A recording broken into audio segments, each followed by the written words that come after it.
Is it okay?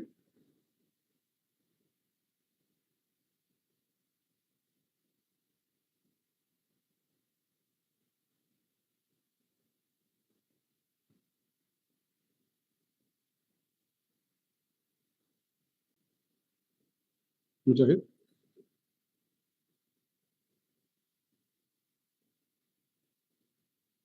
अस्सलाम वालेकुम sir आप लाइव हैं? मैं लाइव हूँ जी sir. I should start? Okay. Yes sir start करना है। Right. Thank you very much. जी अस्सलाम वालेकुम सबको। अस्सलाम वालेकुम जी। जैसे आज हमारा ये दूसरा सेशन है। yesterday I told you कि we will cover reading comprehension और उसके साथ साथ हम ग्रामर का पूरा जो पोर्शन है करेंगे। कल के सेशन में पूरा मैंने एक आपको स्क्रीनिंग का डिटेल जो है वो एक अंडरस्टैंडिंग दी थी उसकी, और उसके साथ साथ हमने वोकैबुलरी के पोर्शन को कवर किया था।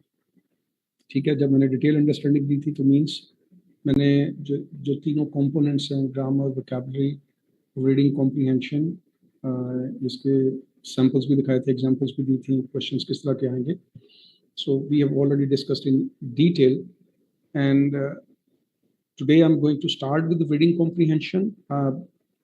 तो पहला जो टाइम है मेरा इसके ऊपर लगेगा, उसके बाद मैं इसकी पूरी अंडरस्टैंडिंग दूंगा आपको, कुछ समझ आएंगी टेक्निक्स के बारे में, रीडिंग क्वेश्चंस कैसे होंगे, कैसे अटेम्प्ट करने हैं, and after that we go for grammar. Grammar को हम देखेंगे, उसको कवर करेंगे। ठीक है जी।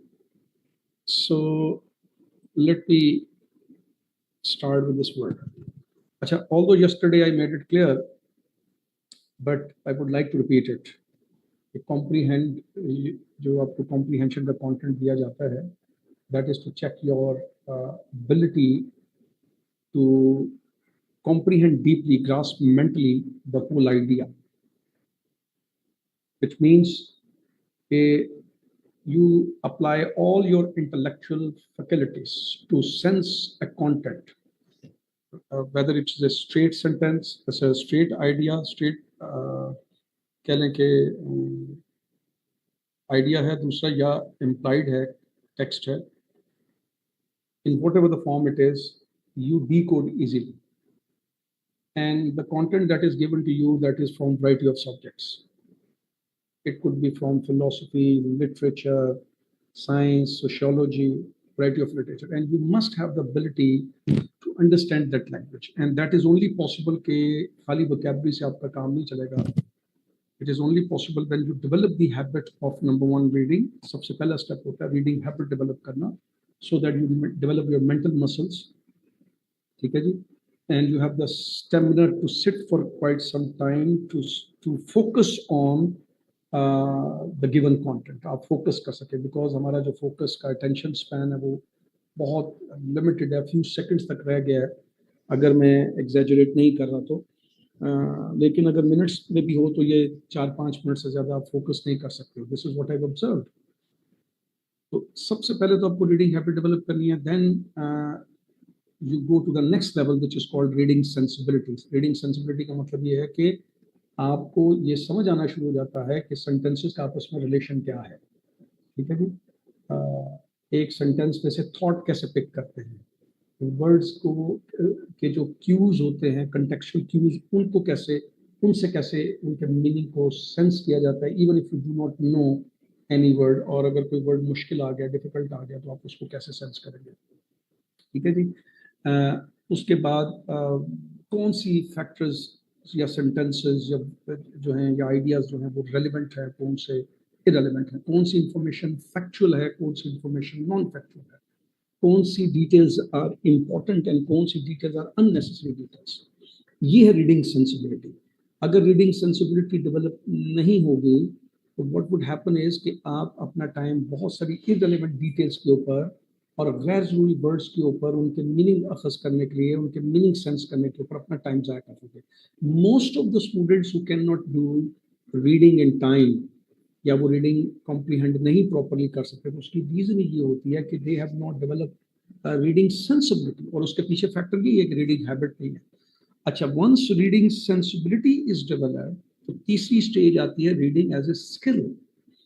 आई call skill to be a time efficient phenomena. Skill का मतलब ये है कि आप एक कम एक given time, within the stipulated time, अगर आप किसी चीज को एफिशिएंटली एंड इफेक्टिवली कर सकते हो, efficiently and effectively, I repeat, efficiently and effectively कर सकते हो, तो इसका मतलब है you are skilled in that. Nobody matches your level, and that is the third stage. तो students unfortunately reading skill develop कर ही नहीं पाते, उस तक पहुंच ही नहीं पाते, क्योंकि उनको रीडिंग हैबिट्स नहीं होती. दे अवॉइड रीडिंग, दे अवॉइड डिफिकल्ट थिंग्स. तो अगर तो आप इन चीज़ों को अवॉइड करते रहेंगे तो फिर तो कोई हल नहीं है. You have to develop this thing, reading habits, then reading sensibility, and then reading skill. When you are reading, when you are skilled in reading, उसका मतलब ये है कि आपको कहीं से भी कंटेंट आ जाए, even if you are not familiar that much with that language. Agar even the language is complex, even the ideas are complex, you have got the ability to decode, usko decode kar sakte ho, uske meaning ko sense kar sakte ho, and yet you can answer the given questions. ठीक है जी. तो mentally grasp करने का मतलब ये होता है कि आप उसको डीपली समझते हो. डिक्शनरी का जो इसका मीनिंग है वो है अंडरस्टैंड करना. I believe understand is a superficial word, एक सरफेस वर्ड है. ठीक है जी, डीपर मीनिंग नहीं है. जबकि ग्रास्पिंग मेंटली एक डीपर वर्ड है. ये कंप्रीहेंसिव अंडरस्टैंडिंग आपको देता है कि कॉम्प्रीहेंड को किस तरीके से, हर एंगल से कैसे समझना होता है. राइट. अच्छा, हैविंग सेड दैट, सबसे पहले तो आज ये समझ लें, कुछ कल सैंपल्स दिखाए थे कि पहले तो आपको टाइप्स ऑफ क्वेश्चन जो है वो कैसे होंगे. The questions that are given are of these 6 to 7 types. यानी या तो उस पूरे पैसेज के अंदर के ऑथर का पॉइंट ऑफ व्यू क्या है, उसका प्राइमरी पर्पस क्या है उस पैसेज के अंदर बताने का, ठीक है, या उसकी रिटोरिकल स्ट्रेटजी क्या है, ये आपसे पूछा जाएगा.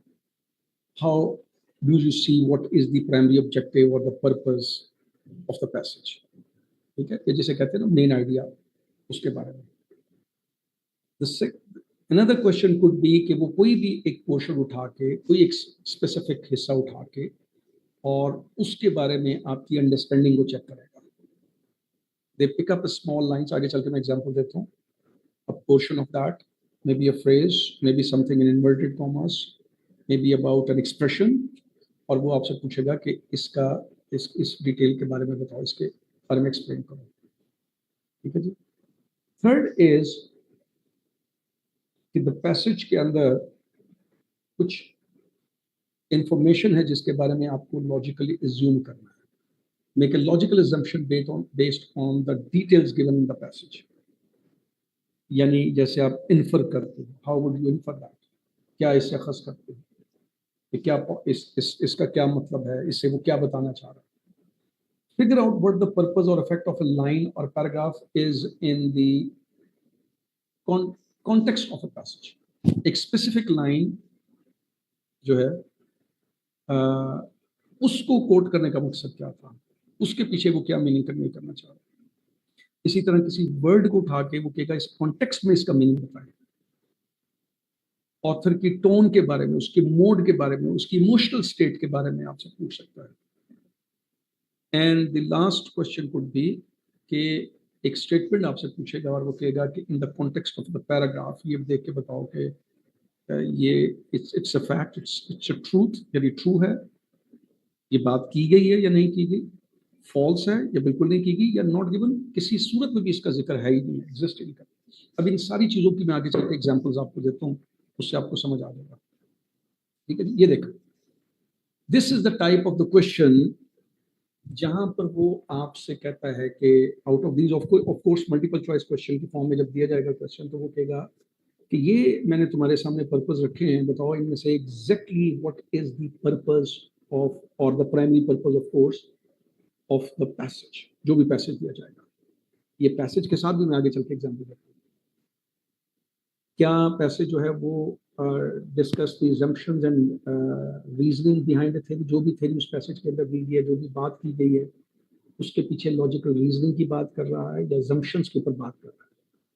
इसका प्राइमरी पर्पस क्या है, उस आइडिया, उस थ्योरी, उस टॉपिक के पीछे जो रीजनिंग यूज हुई है या एजम्पशन यूज हुए हैं, क्या उसके ऊपर ये बात कर रहा है? मकसद ये है उसका बताना, या इसके अंदर इस अगर कोई, जैसे कि अगर मैंने ये क्वेश्चन उठाया तो फॉर एग्जांपल अगर कोई उस थ्योरी के पीछे कोई एक्सपेरिमेंट का रिजल्ट प्रोपाउंड किया गया है, उसके पीछे कोई मेथोडोलॉजी बताई गई है, उस पूरे एक्सपेरिमेंट का कोई एम बताया गया, ऑब्जेक्टिव बताया गया, क्या है इस प्राइमरी पर्पस पैसेज का प्राइमरी पर्पस, या आपको एक स्पेसिफिक फिनोमेना के बारे में कोई कॉन्फ्लिक्टिंग डाटा दिया गया टू एनालाइज, कोई डाटा प्रेजेंट करके उसको एनालाइज करना बताया गया कि उससे डाटा है जो कॉन्फ्लिक्टिंग है, ये show the innovative nature of A procedure used in study, या उस पैसेज के अंदर अगर कोई स्टडी दी गई है तो उसका कोई स्पेसिफिक जो प्रोसीजर है, ठीक है, उसकी कोई खास डायमेंशन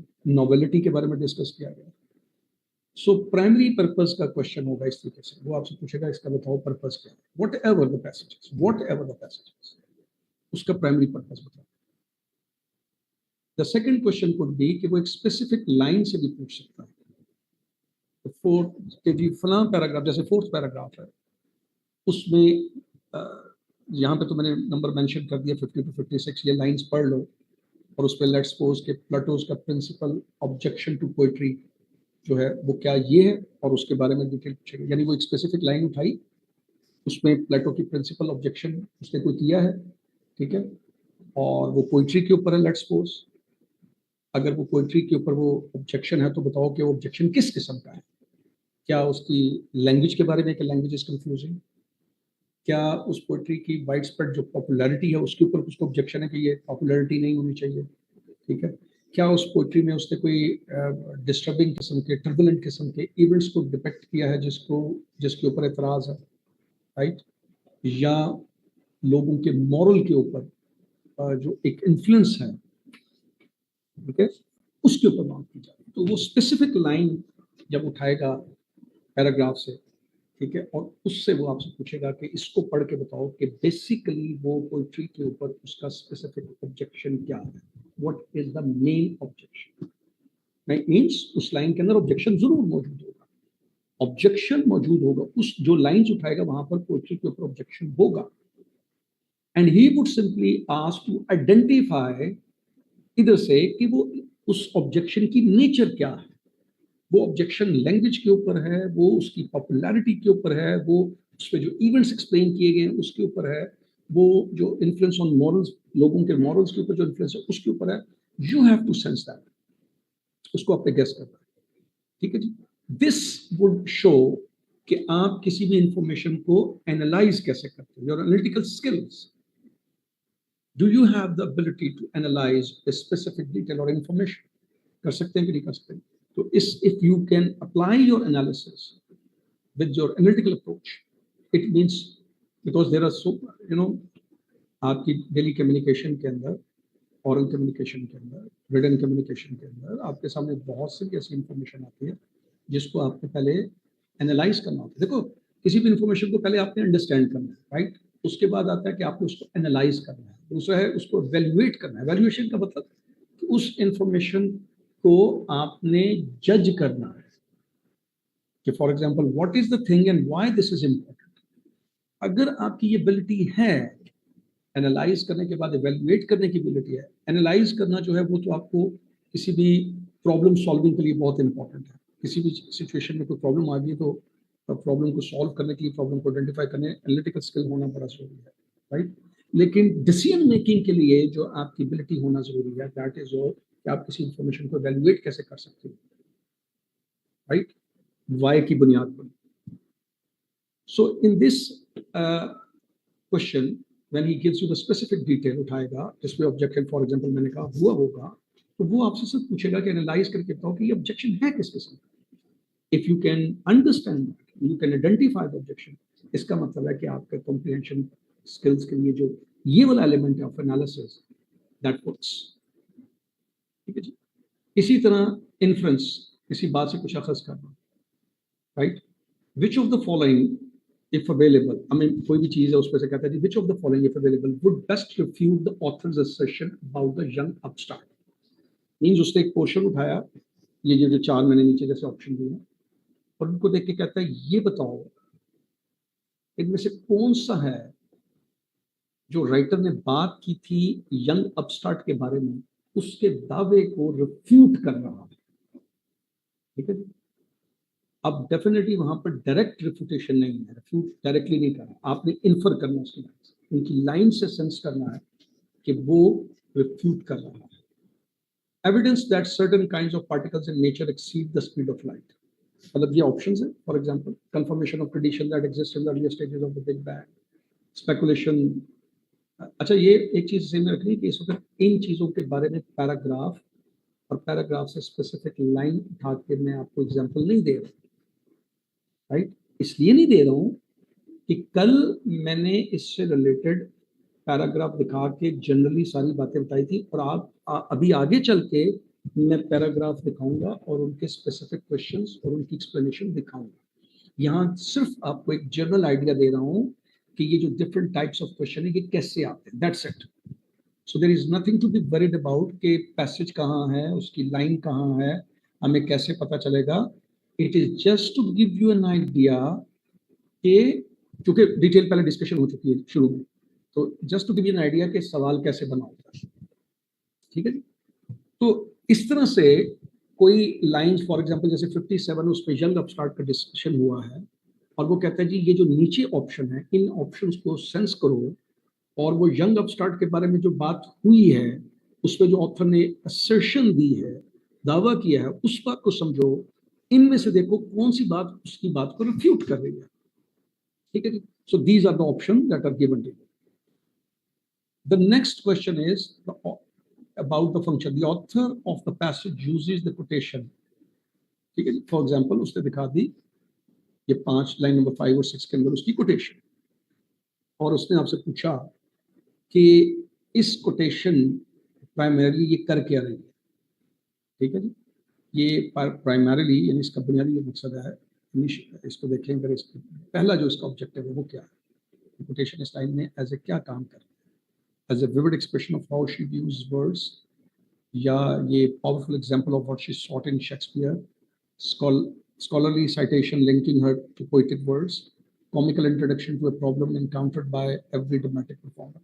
यानी उसने कहना है कि ये लाइन है, ठीक है, 5 to 6 लाइन में जाओ, फॉर एग्जाम्पल वहाँ पर ये कोट यूज हुआ है, और ये कोट ये के बताओ कि जो ऑथर ने पैसेज में यूज किया है ये प्राइमरीली किस लिए यूज है, इसका फंक्शन क्या है, ये कोटेशन उसने क्यों यूज की है, वो इस कोट को यूज करके क्या बताना चाह रहा है।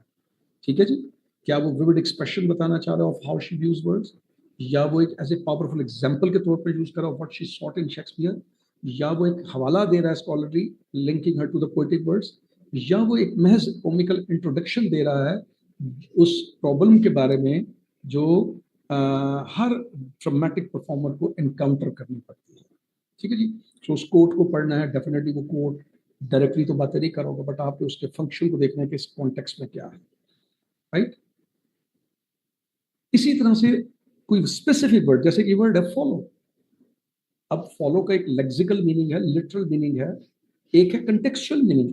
जैसे आपको पता है वर्ड्स के मीनिंग्स होते हैं, लिटरल मीनिंग है, कंटेक्चुअल मीनिंग है, मेटाफोरिकल मीनिंग है, ठीक है जी, फैक्चुअल मीनिंग है, वो मीनिंग्स होते हैं। तो आपसे वो पूछा, स्ट्रेट फॉरवर्ड पूछा कि यार ये फॉलो का जो कॉन्टेक्स्ट के अंदर मतलब है ना वो बताओ। ठीक है, and out of these 4 options जो दिए गए हैं, pursue, result, join in, listen carefully, वो कॉन्टेक्स्ट से देख के बताना। हो उसका फॉलो का मतलब लिसन केयरफुली हो, उसका फॉलो का मतलब जॉइन इन हो, उसका फॉलो का मतलब रिजल्ट हो, right, whatever it could be. So it is not the literal meaning, ये लिटरल मीनिंग नहीं है, ये कंटेक्चुअल मीनिंग है। दैट इज वाई हम स्टूडेंट्स को एडवाइस करते हैं कि वोकैबुलरी को, कल भी मैंने बताया था कि जब आपने उस वोकैबुलरी को याद करना है तो वोकैबुलरी के सिर्फ डिक्शनरी मीनिंग देख के उसको मेमोराइज ना कर लें, क्रैम मत कर लें, बल्कि उसके पूरे प्रोसेस को, कंसल्टेशन प्रोसेस को करें। इसमें आप वर्ड का प्रोनाउंसिएशन भी देखते हो थ्रू फोनेटिक्स, आप उसकी क्लास भी देखते हो कि वो नाउन है, वर्ब, एडजेक्टिव है, फिर उसकी आप प्राइमरी मीनिंग को देखने के बाद उसका सेंटेंस देखते हो, सेंटेंस के बाद उसके प्राइमरी मीनिंग से जो सेंटेंस मैच, सिनोनिम्स मैच करते हैं, और जो नहीं मैच करते सिनोनिम वेरिएंट उनको देखते हैं। ये पूरा कंसल्टेशन प्रोसेस है, और इसके बाद उसी वर्ड को डिफरेंट सेंटेंसेस में यूज हुआ देखें ताकि आपको उसकी कंटेक्चुअल अंडरस्टैंडिंग हो। और फिर मैंने एक तरीका बताया था कि मेमोराइज करने के लिए कि आप उनको डिफरेंट कॉन्टेक्स्ट में यूज करें ताकि आपको खुद पता चल सके कि क्या वो किस कॉन्टेक्स्ट में यूज हो सकते हैं. So this is very important. इस तरीके से याद की वर्ड्स कभी नहीं भूलते. So anyways the next question is कि जो ट्रू फॉल्स और नॉट गिवन. अब ये सारी चीजों की मैं आगे चल के एग्जाम्पल देने चाहता हूँ बाकायदा पैसेज के साथ कि scientist are using a technique from electronics to control specific plants property. कहता है ये स्टेटमेंट है. अब ये स्टेटमेंट पैसेज को पढ़ो.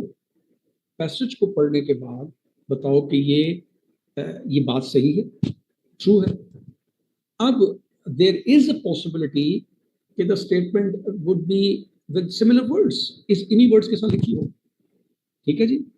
बट इसकी प्रोबेबिलिटी बहुत कम होती है. ज्यादातर वो वर्डिंग डिफरेंट होती है. बस आपने एक्चुअली देखना होगा उसका मीनिंग सेम चीज दे रहा है, सेम बात हो रही है, सेम आइडिया प्रेजेंट कर रहा है. And by looking at each and every word, यानी जैसे द साइंटिस्ट लिखा है तो साइंटिस्ट वहां पर होना चाहिए. बहुत इंपॉर्टेंट चीज है. ये नहीं कि वहां पर आपको साइंटिस्ट की बात नजर आए और आप एक साइंटिस्ट को देख रहे हैं. ठीक है. Are using a technique. ठीक है ना. अगर वहां पर लिखा हुआ है साइंटिस्ट हैव ऑलवेज यूज्ड, ये डिफरेंट बात है. आर यूजिंग, ये डिफरेंट बात है. Is using is a different बात है. ठीक है. डिड यूज या वॉज यूजिंग डिफरेंट बात है. ये बहुत इंपॉर्टेंट चीजें हैं. इससे पता चलेगा. सिर्फ कीवर्ड्स नहीं देख लेना. ऐसे केस में आपको पूरा सेंटेंस देखना है, उसको सेंस करना है. तो मैं आगे चल के एग्जाम्पल देता हूँ तो समझ आए. सो अगर वो स्टेटमेंट है तो ट्रू होगा. अगर उसकी बात उससे अपोजिट हो रही है, उसको कंट्राडिक्ट कर रही है, 180 डिग्री पे डिफरेंट है, बिल्कुल उसके बिल्कुल क्वाइट अपोजिट है, then it is false. If अगर वो या तो ऑल टुगेदर मौजूद ही नहीं है या कम अज कम वो नहीं बिल्कुल उससे मैच करी है और ना ही उसके ऑपोजिट है, तो वो नॉट गिवन केस में आएगा. ठीक. तो ये एग्जाम्पल से भी आपको पता चलेगा. ये देखिए, आज रीडिंग कॉम्प्रीहेंशन को बहुत अच्छे तरीके से समझ लें. मैं आहिस्ता आहिस्ता बोलता हूँ. 45 मिनट्स के अंदर मैंने टारगेट रखा हुआ रीडिंग को खत्म करने का. The life style in England is, और मैं कल की तरह ही पढ़ूंगा. Lifestyle in England is a rich tapestry woven from tradition, modernity and regional diversity. अब यहीं से पता चल गया कीवर्ड्स पे नजर रखते जाना है साथ साथ. मैं आगे चल के रीडिंग स्ट्रेटेजी बताने जा रहा हूँ.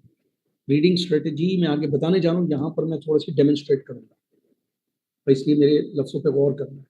Lifestyle in England is a rich tapestry. इसका मतलब है इंग्लैंड के लाइफस्टाइल की बात होने जा रही है. Rich tapestry woven from tradition, modernity and regional diversity. सो तीन एलिमेंट आ गए. ट्रेडिशनल भी है, मॉडर्निटी भी है एंड रीजनल डाइवर्सिटी भी है. ठीक है जी. लाइफस्टाइल के अंदर जो तीन एलिमेंट्स आपको नजर आएंगे. Known for its historical landmarks and vibrant culture, England offers a unique blend of city and country side living. ठीक है जी. यहाँ पर आपको अगर हिस्टोरिक कह रहा जी देखिए लैंडमार्क, तो वाइब्रेंट कल्चर, इस कल्चर में वाइब्रेंट है यानी इसमें नई नई चीजें आती रहती हैं. It is evolving constantly, it is not a stagnant culture. तो कहते हैं इंग्लैंड ऑफर्स ए यूनिक, इसके अंदर आपको सिटी वाला भी माहौल नजर आएगा, कंट्री देहात की जो लाइफस्टाइल है वो भी नजर आएगा. इन अब जब ये दो बातें कर ली उसमें, पहले उस पर एक जनरल अंडरस्टैंडिंग दी कि लाइफस्टाइल क्या है, उस पर ट्रेडिशनल है, मॉडर्निटी है, रीजनल डाइवर्सिटी है. उसके बाद रीजनल डाइवर्सिटी में जब वो बात करता है तो कहता है वाइब्रेंट कल्चर है. वाइब्रेंट कल्चर का मतलब मुख्तलिफ जो चीज़ें हैं उनको वो अकोमोडेट करते हैं, इवॉल्व कर रहा है. और उसके बाद उसने स्पेसिफाई किया blend of city and country side living. I hope कि ये आपको एरो नजर आ रहा होगा. इन अर्बन, अब यहाँ पर उस स्पेसिफिक पे जाने जा रहे हैं. पहले अर्बन की बात करें. In urban areas like London, residents enjoy fast paced lifestyle characterised by thriving arts scene, bustling markets and a wide array of dining options from traditional pubs to Michelin-starred restaurants. ठीक है जी. अब ये उसने पूरा यहाँ पर लंदन के बारे में जो रेजिडेंट्स हैं वो किस किस्म का लाइफस्टाइल है, उनकी होगी एक क्वालिटी होगी फास्ट पेस्ड लाइफस्टाइल. ये कीवर्ड हो गया. ठीक है जी. उसमें आर्ट शामिल है, मार्केट्स हैं, डाइनिंग ऑप्शंस हैं, पब्स है, ट्रेडिशनल से देखिए मॉडर्न. ठीक. English are known for their appreciation of leisure, often spending weekends exploring the countryside, visiting museums, and enjoying outdoor activities such as hiking and cycling. यहाँ पर उन्होंने बता दिया कि एलिमेंट बता दिया कि वो अपने टाइम को, लेजर को बहुत एंजॉय करते हैं और वो कहाँ पे गुजारते हैं, एक्सप्लोर करते हैं, कंट्री साइड वाली साइड पर पीसफुल प्लेसेस पे जाते हैं जिनमें म्यूजियम है, आउटडोर एक्टिविटीज को एंजॉय करते हैं. उनका नाम तीन एलिमेंट्स आ गए. कंट्रास्ट. अब देखो इतने हिस्से में साइकिलिंग तक, अर्बन से लेके साइकिलिंग तक, ये अर्बन एरिया की पूरे लाइफस्टाइल की एक जो है ना वो एक इमेज बिल्डिंग कर दी, आपके जहन में पिक्चर क्रिएट कर दी, और उसके बाद उसने जो लफ्ज स्टार्ट किया, जो ट्रांजिशन यूज किया वो है इन कंट्रास्ट। इसका मतलब ये है कि इसके कुछ ऑपोजिट होगा, यहीं से आपको एक आइडिया हो जाना चाहिए। ये है reading sensibility in contrast. Rural areas provide a more relaxed pace of life. अब ये देखो वहां पर उसने कहा था फास्ट पेस्ड लाइफस्टाइल, यहाँ पर है more relax pace of life, बिल्कुल ऑपोजिट। देखो कंट्रास्ट आ गया। Where communities are tightly knit and local events often bring people together। वहां पर क्या था, लाइफस्टाइल में था, वाइब्रेंट था, थ्राइव करता है, बस्टिंग मार्केट्स हैं, घूम फिर रहे हैं लोग, एक दूसरे के साथ कनेक्टेड नहीं है, ठीक है, रवायतें सारी इनकी जनरल हैं लेकिन वो आपस में कनेक्टेड। यहाँ पर tightly knit and local events often bring them together, और वहां पर उनके लोकल इवेंट्स है, मार्केट वाली जो शहरों में कहानी है वो नहीं है। The English are also famous for their love for gardening, with many households tending to their own gardens, reflecting a strong connection to nature। ये उसका अंका दूसरा रूलर का आ गया कि नेचर के करीब रहते हैं, रिलैक्स लोग हैं, आपस में कम्युनिटी बिल्डिंग करके रहते हैं, और नेचर में गार्डनिंग वो खुद करते हैं, बहुत से घर के काम खुद करते हैं, और उनका नेचर से कनेक्शन है। Social gatherings often revolve around tea time or pub visits, fostering a sense of community and camaraderie। Additionally यहाँ पर उनकी सोशल गैदरिंग का एलिमेंट डिस्कस हो गया, ठीक है जी, और ये अर्बन के लिए जनरल बात हो रही है यहाँ, ठीक है। एडिशनली द चेंजिंग सीजन, अब वहां पर गैदरिंग की बात हो, दो एरियाज बयान कर दिए, अर्बन और रूरल एरिया का लाइफस्टाइल, और उसके बाद सोशल गैदरिंग्स बता दी, रिवॉल्व अराउंड टी टाइम और पब विजिट्स, ठीक है। और उसके बाद सीजन के बाद आ गई changing seasons play significant role in English lifestyle, influencing fashion choices, outdoor activities and seasonal festivals. Overall अब यहाँ पर वो कंक्लूड है, England's lifestyle is a harmonious blend of cultural heritage, जो सेम ऊपर बात ट्रेडिशन हुई थी, यहाँ पर cultural heritage, social connection and appreciation for both urban and rural experiences. अब रीडिंग स्ट्रेटजीज क्या होंगी जब आप एक पैसेज को पढ़ते हो, तो जैसे आपने नोट किया होगा कुछ चीजें, मगर may not be very much clear you, अगर आपकी मैं शायद स्पीड तेज है टाइम की वजह से व्हाट्सएवर, लेकिन या आपकी थोड़ा स्लो चलते हो तो शायद आप मेरी बात को पूरी तरह पिक ना कर सकते हो, लेकिन मैं बात को आगे चल के आहिस्ता आहिस्ता बताता हूँ कि कैसे रीडिंग स्ट्रेटजी अप्लाई की थी जो मैंने अभी आपको दिखाई है। सबसे पहले रीडिंग स्ट्रेटजी में क्या आता है, एक आता है SQ3R मेथड। यानी जब आप रीड करते हो ना, तो एक पैसेज को पहले क्विकली गो थ्रू, ओवरव्यू ले लेते हैं, और उसमें मेन आइडिया जो है उसको आइडेंटिफाई करते हैं, मेन पॉइंट्स को। जैसे मैंने आपके सामने अर्बन को हाईलाइट किया था, रूरल लाइफस्टाइल को हाईलाइट किया था, सोशल एक्टिविटीज और कल्चरल इन्फ्लुएंस, ये देखो सारी चीजें मैंने आपके सामने हाईलाइट की। Always whenever you read a passage, तो सर्वे का मतलब जैसे स्कैनिंग करते हैं, क्विकली तलाश करते हो, और जो इंपॉर्टेंट इंफॉर्मेशन मिल जाए उसको स्किम कर लेते हो, यानी उसको अंडरलाइन कर लेते हो, लाइक दैट। आपने पढ़ना है इतना तेजी से, ठीक है। अब तेजी से मुराद ये नहीं है carelessly, does not mean carelessly. तेजी से मुराद कि आप लफ्जों में उलझ के ना रह जाएं, कॉम्प्लेक्स कंस्ट्रक्शन में कहीं फंस के रुक के ना रह जाएं, मत सोचें कि उसका मीनिंग वहीं पे फिगर आउट करना है, वो आप कॉन्टेक्स्ट से गैस कर लेंगे। देखो हर वर्ड अगर आपको डिफिकल्ट नहीं आता तो उसका कहीं ना कहीं आगे एंटोनिम यूज होगा, उसका सिनोनिम यूज होगा, उसकी डेफिनेशन यूज हो सकती है, उसके बारे में कोई इलस्ट्रेशन, कोई एग्जांपल यूज हो सकती है। So the right approach is कि आप सिर्फ किसी जगह पे स्टक ना हो जाए, ठीक? तो पढ़ो क्विकली से मुराद ये है, not without understanding but with understanding. अब ये कॉन्शियस रीडिंग है बेसिकली, ये सेंसलेस रीडिंग नहीं कर रहे आप। सर्वे का मतलब, क्विकली का मतलब ये नहीं है कि आपने बस लफ्जों को ढूंढना, नहीं। सर्वे का मतलब you are reading but you are consciously looking for only those words you believe they can help you in comprehending the passage or the idea and also attempting the questions, ठीक। तो इस तरीके से आपने quickly passage को scheme करना, ये है क्विकली का मतलब, मैंने यहाँ पर क्लियर कर दिया क्योंकि ये ना हो कि आपको कंफ्यूजन। और मेन वर्ड्स के ऊपर नजर रखनी है, किसके बारे में बात हो रही है, जैसे मैंने आपके सामने urban versus lifestyle and this and that. और उसके बाद मेंटली तौर पर आप इसमें क्वेश्चंस अपने ज़हन में रखें कि व्हाट डिस्टिंग्विश अर्बन लाइफस्टाइल, अपने ज़हन में रखें कि अच्छा अर्बन और लाइफस्टाइल्स को जो है वो इंग्लैंड में क्या चीज़ डिफरेंट करती है, how do rural community differ urban area से, रूरल एरिया की जो कम्युनिटीज है वो कैसे डिफर करती है, रोल इस पे क्या प्ले करता है। तो मेन जब आप की वर्ड्स को अंडरलाइन करेंगे तो उसके की फंक्शंस के ऊपर भी आपको नजर रखें। एक तरीका ये रीडिंग को करने का, यानी आप पढ़ते जाएं, कीवर्ड्स को अंडरलाइन करते जाएं, स्किम करें और उनसे रिलेटेड जो साथ साथ इंफॉर्मेशन है उसको देखें और उसके मुताबिक अपने ज़हन को तैयार रखें क्वेश्चन के साथ। मेंटली तौर पर ये सारा करते हैं। दूसरी चीज़ है एक्टिव रीडिंग। अच्छा, वो कैसे होगा? आप जैसे मैंने कहा कि जैसे जैसे you read highlight the key phrases. जैसे भी पीछे दोबारा चलते हैं,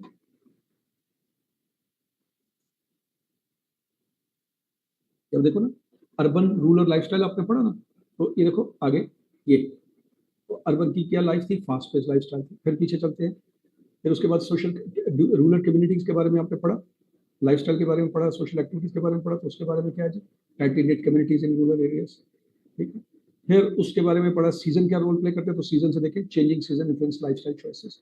तो हर उस वर्ड से रिलेटेड इंफॉर्मेशन जो मेजर इंफॉर्मेशन दी, जो उसका फंक्शन बताया गया, वो आपने अंडरलाइन करना। इसको कहते हैं active, right. The way you read is called passive reading.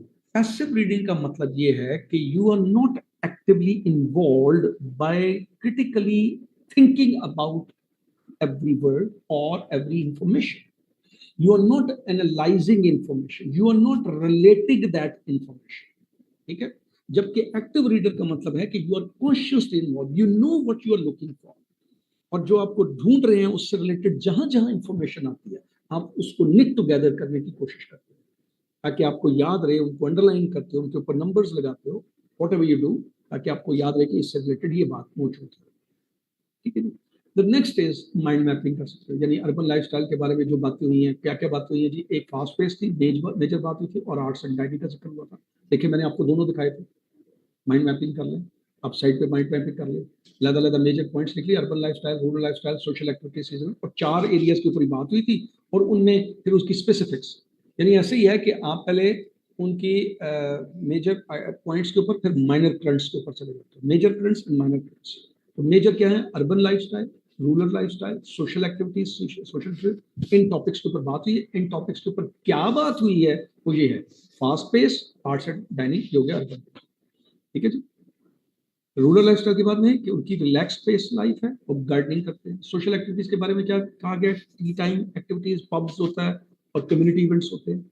Seasonal influences के बारे में क्या है कि फैशन चॉइसेस को इन्फ्लुएंस करती है, और फेस्टिवल्स होते हैं। So these are the different ways. जब आप रीड कर रहे होते हो, अगर इन पॉइंट्स एंड टेक्निक्स को ज़हन में रखें तो आपकी रीडिंग जो है वो उसको कहेंगे smart and intelligent reading, and it is called active reading. It's not like a passive reader because it is, कल मैंने बताया था कि reading is a time sensitive phenomenon. Within the stipulated time आपके पैसेज रीड करना, comprehend करना, और उसमें से इंफॉर्मेशन को एक्सट्रैक्ट करना, और उसके बाद क्वेश्चंस का आंसर देना। ठीक है। चंकिंग, चंकिंग क्या? आप पोर्शन, अब ये भी देखो, ये मैंने करके सारी प्रैक्टिकली चीजें मैंने भी आपको करके दिखाई थी। मैंने आपको बताया था कि देखो ये हिस्सा जो है इसमें अर्बन लाइफ को डिस्कस किया जा रहा है, उसकी सारी बातें। ये हिस्सा जो है इसमें रूरल लिविंग को डिस्कस किया जा रहा है, इसमें सोशल कम्युनिटी के बारे में, और इसमें सीजन के बारे में बात हो रही है। याद रखें, ऐसे ही बताया था आपको।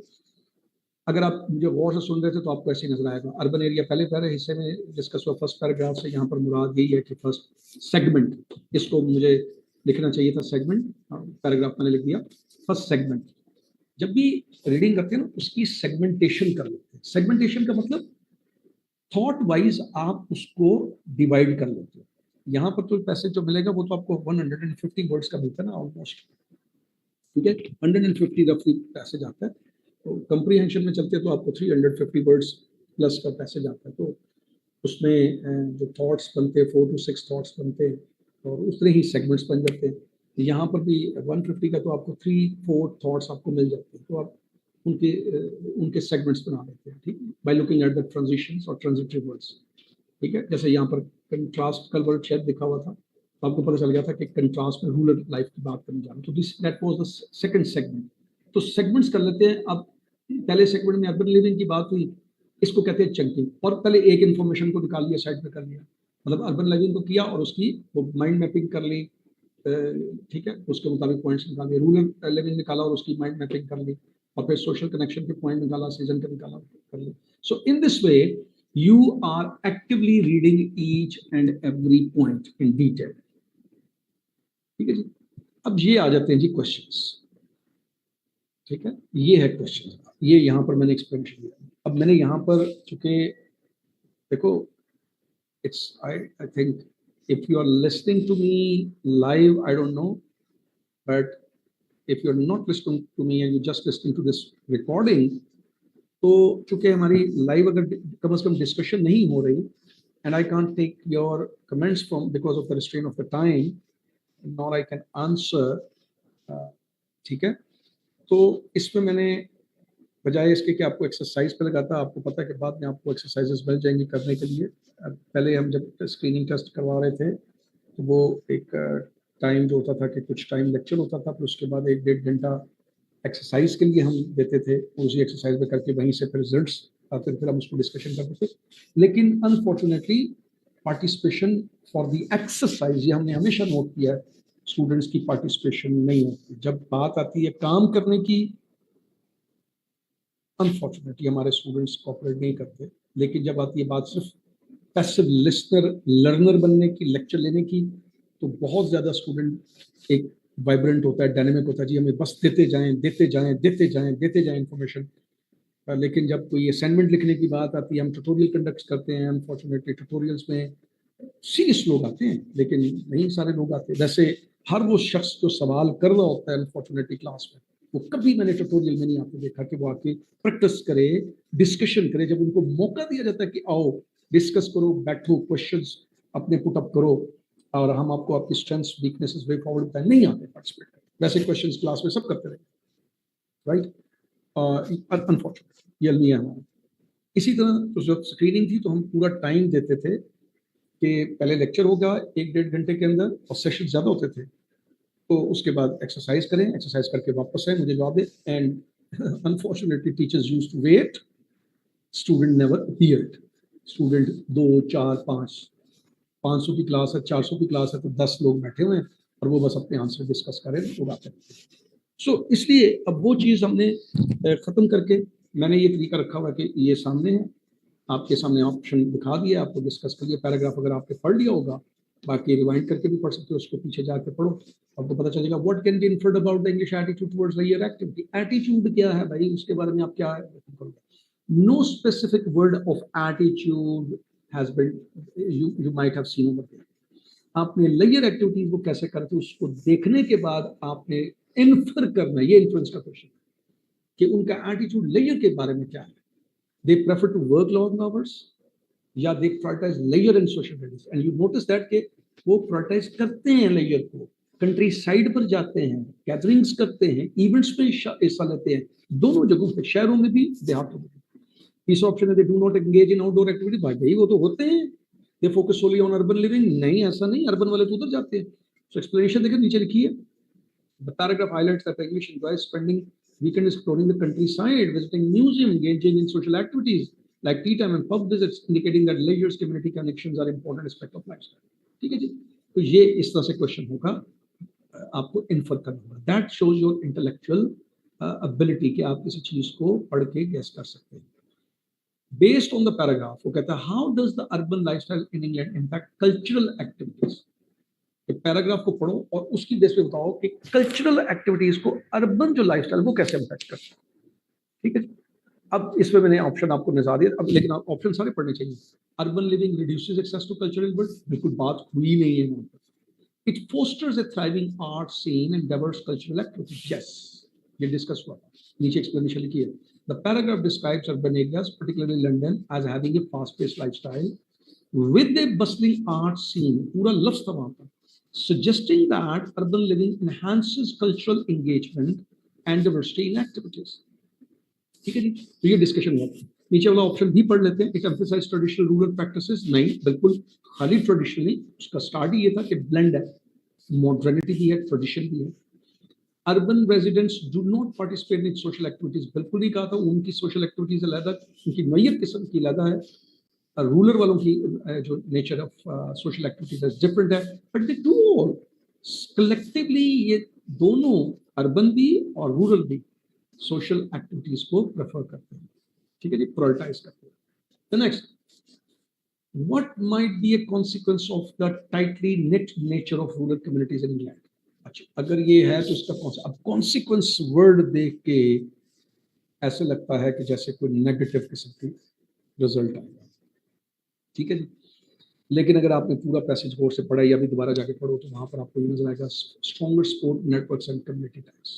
बिल्कुल, मैं दोबारा ऐसे दिखा भी देता हूँ। एक काम करते हैं, थोड़ा पीछे चलते हैं, ये नीचे लाके डिस्क्रिप्शन देखिए। The description of rural communities that tightly net suggest that residents suggest that residents likely enjoy stronger relationship and support networks facilitating a sense of belonging and community। अब जरा जाके देखते हैं जी स्ट्रॉन्गर नेटवर्क टाइज को कैसे करते हैं। ये पैसेज पे चलते हैं, ये in contrast, rural provide a more relaxed pace of life, while communities are tightly knit and local environment bring people together. The English are famous for love gardening, yoga ji, social gatherings often revolve around tea time. This one, ठीक है जी, changing और यहाँ तक ये बात है। ऊपर भी जब बात हुई थी तो fast pace by thriving art scene, bustling market and wide array of options from traditional pubs to this one. English are known for their appreciation for leisure, often spending while exploring the countryside, visiting museum, enjoying the outdoor activities. और यहाँ पर जो net की बात हुई थी, in contrast, rural areas provide a more relaxed pace of life where communities are tightly knit and local events often bring people together. Local events का इसका मतलब ये है कि वो यहाँ पर आ जाते हैं, कहाँ पर, ये stronger support देते हैं, knit together, suggest that residents likely enjoy stronger. Consequence क्या होगा कि आगे आने वाले वक्तों में भी वो strong relationship और support networks को प्रमोट करेंगे, sense of belonging and community engagement को प्रेफर करेंगे। ये कॉन्सिक्वेंस होगा इसका, ठीक है जी। यानी अगर अभी है तो आगे भी यही होगा, लाइकली का मतलब। What is a characteristic feature of urban living in England, यानी उसका कैरेक्टरिस्टिक फीचर क्या है। फास्ट पेस लाइफस्टाइल, यहाँ पर खाली लिखा है। स्टार्टिंग से ये क्या था, गार्डनिंग नहीं, एक एक्टिविटी है, ये तो रूरल एरियाज की है। फोकस ऑन ट्रेडिशनल क्लॉथिंग, ये क्लॉथ्स के ऊपर बात ही नहीं हुई। आइसोलेशन फॉर कम्युनिटीज, बिल्कुल दोनों, ना रूरल में बात हुई ना अर्बन में बात हुई, सिर्फ उसका चीफ कैरेक्टरिस्टिक था कि fast pace life, right. I hope कि अब आपको इससे कुछ एक आइडिया हो गया होगा कि क्वेश्चंस किस तरह से आएंगे। और आपने अगर सही तरीके से जो मैंने स्ट्रेटेजीज बताई है रीडिंग की, अगर उस तरीके से रीडिंग की होगी तो you can easily understand. How do rural communities in England differ from urban areas, ठीक है जी। अब डिफर का मतलब, डिफर दोनों में उसके स्टार्ट ये कंट्रास्ट, वहां पर फास्ट पेस थी, यहाँ पर रिलैक्स लाइफ है। देखिए, जब मोर डाइवर्स डाइनिंग ऑप्शन, बिल्कुल नहीं, डाइनिंग का एक अर्बन केस में जिक्र हुआ। They focus on fast pace activities, ये सिर्फ अर्बन एरिया की बात हुई थी। They are tightly knit and relaxed. Urban area कैसे है, रूरल एरिया कैसे डिफरेंट है, टाइटली निट है एंड रिलैक्स्ड, ठीक है जी। So the passage highlights that rural communities in England are characterized by their tightly knit nature and more relaxed lifestyle compared to urban livings. ठीक है जी। अब जरा ये ट्रू फॉल्स की जरा स्ट्रैटेजी समझ, ये बड़ा इंपॉर्टेंट क्वेश्चन होता है। इसमें अगर ये इस तरह का क्वेश्चन आता है तो students may face a problem, particularly in not given, यानी वो नॉट गिवन को फॉल्स समझ सकते हैं, ठीक है जी। बड़ी क्लियर बात समझ लो, ठीक है। अगर स्टेटमेंट के अंदर जो स्टेटमेंट दिखाई गई है, ठीक है, वो पैसेज के अंदर जो दी गई इंफॉर्मेशन है उससे 100% मैच करिए, 100% मैच करिए इन टर्म्स ऑफ उसकी सेंसिबिलिटी, उसके मीनिंग से, दैट इज, ठीक है जी। अगर 100% मैच नहीं कर रही, उससे बिल्कुल 100% ऑपोजिट है, 100% कंट्राडिक्ट कर रही है, तो फिर वो फॉल्स है। नॉट गिवन तब होगा कि उसी के अंदर कोई इजाफा होकर वो उससे मैच नहीं कर रही, कंट्राडिक्ट नहीं कर रही, अगर उससे मैच नहीं कर रही, या वो लैक कर रही है, मेजर इंफॉर्मेशन को लैक कर रही है, किसी बात को डिनाई कर, उसी के किसी एक एलिमेंट को डिनाई करे। कंट्राडिक्ट होगा जब पूरी स्टेटमेंट से बात कंट्राडिक्ट करेगी। Late me show you the example. ये देखिए, अगर ये स्टेटमेंट है the lifestyle in England is a rich tapestry woven from tradition, modernity and regional diversity, तो जो सेम बात हुई थी वहां पर, ठीक है। मुझे थोड़ी सी यहाँ पर स्टेटमेंट चेंज करनी चाहिए थी, लेकिन चले ये एज इट इज आ गई है, सेम बात हुई थी वहां पर। ट्रू। फॉल्स में देखो, the English only enjoy traditional pubs and do not visit Michelin star restaurants, ठीक है। McLean star restaurant, the English only enjoy traditional, only, ये देखो, ठीक है, वहां traditional pubs and do not visit restaurants, do not और ये only keywords हैं, राइट। जबकि वहां पर बात हुई थी false because states that wide ray of dining option from traditional pubs to this restaurants indicating that English enjoy both types of dining. ठीक है, तो डू नॉट विजिट तो नहीं है ना, ये तो फॉल्स हो गया ना, इसका मतलब वहां पर तो कह रहे जा रहे हैं, ऑप्शन में वहां जाते हैं। ठीक, नॉट गिवन का आप चेक करो। Most residents in England prefer living in urban areas over rural areas. अब this statement is not given because while the passage discuss urban and rural lifestyle, it does not provide specific information about the preference of most residents. यानी ना तो most residents की बात हुई, ना ही preference की बात हुई। ये लफ्ज आपको ना लफ्ज वहां पर नजर आए, ना इस तरह की कोई बात नजर आई। रूरल और अर्बन एरिया के दोनों जब केस डिस्कस हो रहे थे दोनों सेगमेंट्स में, कहीं भी आपको नजर नहीं आएगा कि अर्बन कोई डिजायर कर रहे हो तो लिव इन रूरल और रूरल डिजायर कर रहे हो तो लिव इन अर्बन, ऐसी कोई डिस्कशन बात नहीं। उनके रेजिडेंस पे इन टर्म्स ऑफ उनकी प्रेफरेंसेस अबाउट लिविंग स्टाइल बात ही नहीं हुई, तो that is not given statement. इसको फॉल्स नहीं करना है। फॉल्स और नॉट गिवन स्टेटमेंट का डिफरेंस समझना।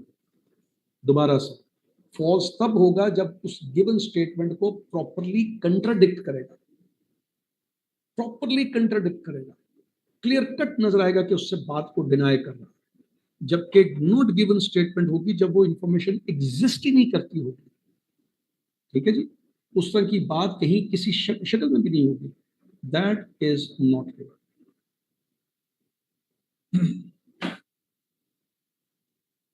ठीक हो गया। अच्छा जी, अब ये रीडिंग को मैंने अभी कंक्लूड किया है।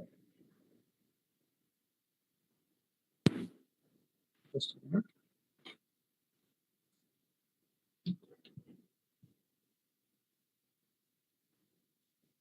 अब हम आ जाते हैं जी ग्रामर के पोर्शन पर। तो ग्रामर में मैं क्विकली, क्योंकि हमारे पास 1 आवर का टाइम है, उसमें मैं एक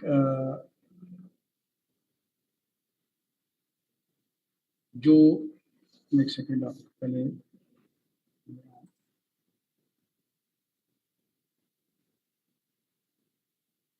मैंने एग्जांपल सामने रखी हैं ताकि I think you can see this, I hope you can see this quickly. Grammar के अंदर जैसे मैंने आपको बताया था, parts of speech, tenses, voices, क्या कहते हैं, नरेशन, उसके बाद मॉडल वर्ब्स, राइट, ये सारी चीज़ें डिस्कस होनी चाहिए, आपको पता होनी चाहिए। उसके बाद स्पेसिफिक टाइप्स ऑफ क्वेश्चन। तो मैंने यहाँ पर टेंसेस या वॉइसेस या नरेशन के ऊपर नहीं जा रहा हूँ, because we have discuss all these things in the class. यहाँ पर मैं सिर्फ टिपिकल जो ग्रामर की चीज़ें हैं, चंद बड़ी इंपॉर्टेंट जो आपको पता होनी चाहिए, बेसिक चीज़ें जिनके ऊपर लोग फोकस नहीं करते और वो गलती कर जाते हैं, उनकी एक with each and every definition, छोटी छोटी सी डेफिनेशन और एग्जाम्पल के साथ आपको बताना चाहिए, एक पहचान आपको। मैंने इतनी डेफिनेशन सिंपल और कंसाइज रखी है, इतनी सिंपल एग्जाम्पल्स रखी हैं, कोई जार्गन्स यूज नहीं किए, ताकि आपको बात बड़ी आसानी से समझ आ जाए। नॉट इन ए टिपिकल वे कि जैसे किताबों में बहुत ज़्यादा बात पर डेफिनेशन इस बात से लिखी होती है तो स्टूडेंट उनकी जार्गन्स में एंगेज हो जाते हैं और जो बहुत सिंपल सी बात है उसको इतना कॉम्प्लिकेटेड कर देते हैं कि practically they can not apply और can not sense if the error is given. यहाँ पर I am not giving you the question and the solutions और समथिंग लाइक दैट। मैं सिर्फ ग्रामर को एक दफ़ा गो थ्रू करवाऊंगा, जो इंपॉर्टेंट चीज़ें हैं वो करवा दूंगा, और सम टाइप ऑफ क्वेश्चन जैसे कि subject verb agreement, modifiers, right, parallel structure, ये इनकी कुछ चीज़ें मैं आपके साथ शेयर करने चाहता हूँ। सबसे पहले नाउन, सबको पता है noun is a word that names a person, place, a thing और आइडिया। ठीक है, एक चीज़ तो ये ज़हन में रखें, बट इसके साथ साथ एक ज़हन में रख लें नाउन के बारे में और वर्ब के बारे में कंसेप्चुअल सी अंडरस्टैंडिंग, वो क्या है। अब ये टेक्निकली तो डेफिनेशन लोगों को याद हो जाती है, लेकिन एक ये भी ज़हन में रखें, the word which is stagnant does not show motion within it, that is a noun. ठीक है, सिर्फ नेमिंग नाउन वर्ड नहीं, and the word which shows motion within it, right, kind of an action within it, that is a verb. ये conceptual सी definition है, it's not a bookish definition written in books. ये concept को समझने के लिए मिसाल के तौर पर suggestion, तजवीज़, it's a noun word. suggest, तजवीज़ करना, it's a verb. अब उसमें से जस्ट तजवीज़ करना में एक मूवमेंट, एक मोशन, एक एक्शन महसूस हो रहा है, जबकि सजेशन में you just see that it's a stagnant word. It does not show any kind of motion. ये conceptual understanding मैं पहले कहता क्या, you don't find in books. आप प्लीज जब आप पढ़ते हो चीजों में थोड़ा सा क्रिएटिव हो जाया करें. कोई हर्ज नहीं है क्रिएटिव होने में. हम लोग एक ट्रेडिशनल लकीर के फकीर जो किताब में वर्ड लिख दिया, डेफिनेशन लिख दिया, उसकी अंडरस्टैंडिंग हो या ना हो, हम बस उसको कहते हैं जो किताब में लिखा ये ठीक है. अपने से अपने क्रिएटिव माइंड को, अपने एनालिटिकल माइंड को यूज करके किसी बात को किस तरह अपने दिमाग में ऐसा बैठाएं कि हमेशा रहे, उसकी समझ आ जाए, उसकी कोशिश नहीं करते. We focus more on memorising rather than understanding. There are 6 thinking levels होते हैं, उनमें से हम पहले लेवल या लेवल पर तक महदूद रहते हैं. हमारी ऐसी आदत बन जाती है स्कूलों के अंदर. थिंकिंग लेवल नंबर 1 जिसपे सिर्फ मेमोराइज करना है, क्रैम करना है, भले उसकी समझ आए ना आए. उसका नुकसान ये होता है कि ऐसी चीजें आप जल्दी भूल जाते हो. और दूसरा नुकसान ये होता है कि अगर कोई आपसे पूछे इसकी मुझे बताओ क्या है, तो you won't be able to explain. That is the reason कि जब आपको सवाल थोड़ा सा चेंज होकर आता है, ना ही आप उस सवाल को समझ सकते हैं और न ही उसका जवाब उसमें दे सकते, एक्सप्लेन कर सकते. तो इसलिए थोड़ा सा ना क्रिएटिव हो जाया करें. अब मैं जो बात कर रहा हूँ ये कन्वेंशनली कहीं भी शायद एक्सेप्टेबल नहीं होगी, right, but I know that if you reflect on this you can at least sense कि यस यार ये वर्ड ऐसा है. इससे क्या होगा, बगैर आपका जो माइंड है वो फॉर एग्जांपल जो स्पॉन्टेनियस रीडिंग कर रहा है या स्पॉन्टेनियसली आपने किसी एरर को स्पॉट करना है, वो आप कर सकेंगे. आप बजाय इसके कि पहले पूरे ऑर्डर में सोचें नाउन, नाउन की डेफिनेशन, नाउन की किस्में क्या है, proper noun, common noun, concrete noun, abstract noun. ठीक है, टेक्निकली उसकी इन्फॉर्मेशन मैं देने जा रहा हूँ, लेकिन अपने माइंड को इस तरीके से रखें कम से कम ये तो स्पॉट करें भाई ये नाउन है, ताकि लिखते हुए वर्ब की जगह नाउन और नाउन की जगह वर्ब ना यूज करें. मुझे याद है तो मैंने पिछले जो टेस्ट सीरीज चल रही थी, एक स्टूडेंट थी हमारी, वो बिलीफ को, BELIEF को, बिलीफ नाउन को एज ए वर्ब उसने पूरी लिटरेसी में यूज किया था, बार बार यूज किया. दैट रिफ्लेक्ट्स के इस बच्चे को पता ही नहीं है नाउन और वर्ब के दरमियान डिफरेंस. जो 2016 की रिपोर्ट में एग्जामिनर ने ये कहा था ना कि नाउन और वर्ब के बारे में पता नहीं है, उस पर ये ऐसा नहीं था कि उसने सब्जेक्टिव पेपर में आपसे डेफिनेशन पूछी थी नाउन या वर्ब की. यूजेज से पता चला था इस बच्चे को नाउन और वर्ब के बारे में पता बिल्कुल भी नहीं है. राइट जी. अच्छा, let's move forward. So quickly name जो प्रॉपर नाउन कौन से होंगे. प्रॉपर देखिए लफ्ज शो कर रहे हैं प्रॉपर. प्रॉपर का मतलब that is the specification. Albert Einstein is a great scientist, proper noun. ठीक है जी. कॉमन नाउन कौन सा होगा, which is it's a noun means to tell के चीजों को डिफरेंशिएट करने के बारे में, लेकिन उसका कोई स्पेसिफिक आइडेंटिटी नहीं है. बस सिटी, अब सिटी तो कहीं है, सिटी तो कहीं है ना, बट वो प्रॉपर नाउन नहीं है. ये कॉमन नाउन मींस हर सिटी एक सिटी है, जस्ट टू इंडिकेट कि अच्छा ये जगह जो है यहाँ पर लोग रहते हैं, यहाँ मार्केट्स हैं, यहाँ बाजार हैं, बड़ी रोड्स हैं, malls and all this things. That is concrete noun which is about something that you can touch. it is visible, it is in the material form. ठीक है जी. it is in the material form, that is a concrete noun. ठोस हालत में, definite है, image building, image आता है आपके ज़हन में. abstract which has no image in your mind. human mind senses the picture. abstract है, चाहे आइडिया, क्वालिटी, स्टेट्स है. हैप्पीनेस, अब हैप्पीनेस को किसी ने देखा तो नहीं, मुस्कुराते चेहरे को जरूर देख रहे हैं, लेकिन उस मुस्कुराते चेहरे के पीछे गम भी हो सकता है भाई. ठीक है. Happiness can not be seen, no, may be expressed not seen. collective nouns यानी वो नाउन जो पूरे ग्रुप को इंडिकेट करेगा. Team, the team celebrated their victory. countable nouns that can be counted. uncountable nouns which cannot be counted. so ये water count हो सकता है, नहीं हो सकता. ऑयल काउंट हो सकता है, मिल्क काउंट हो सकता है, नहीं हो सकता. ठीक है. तो ये नाउन की स्पेसिफिक किस्में होती हैं. Right.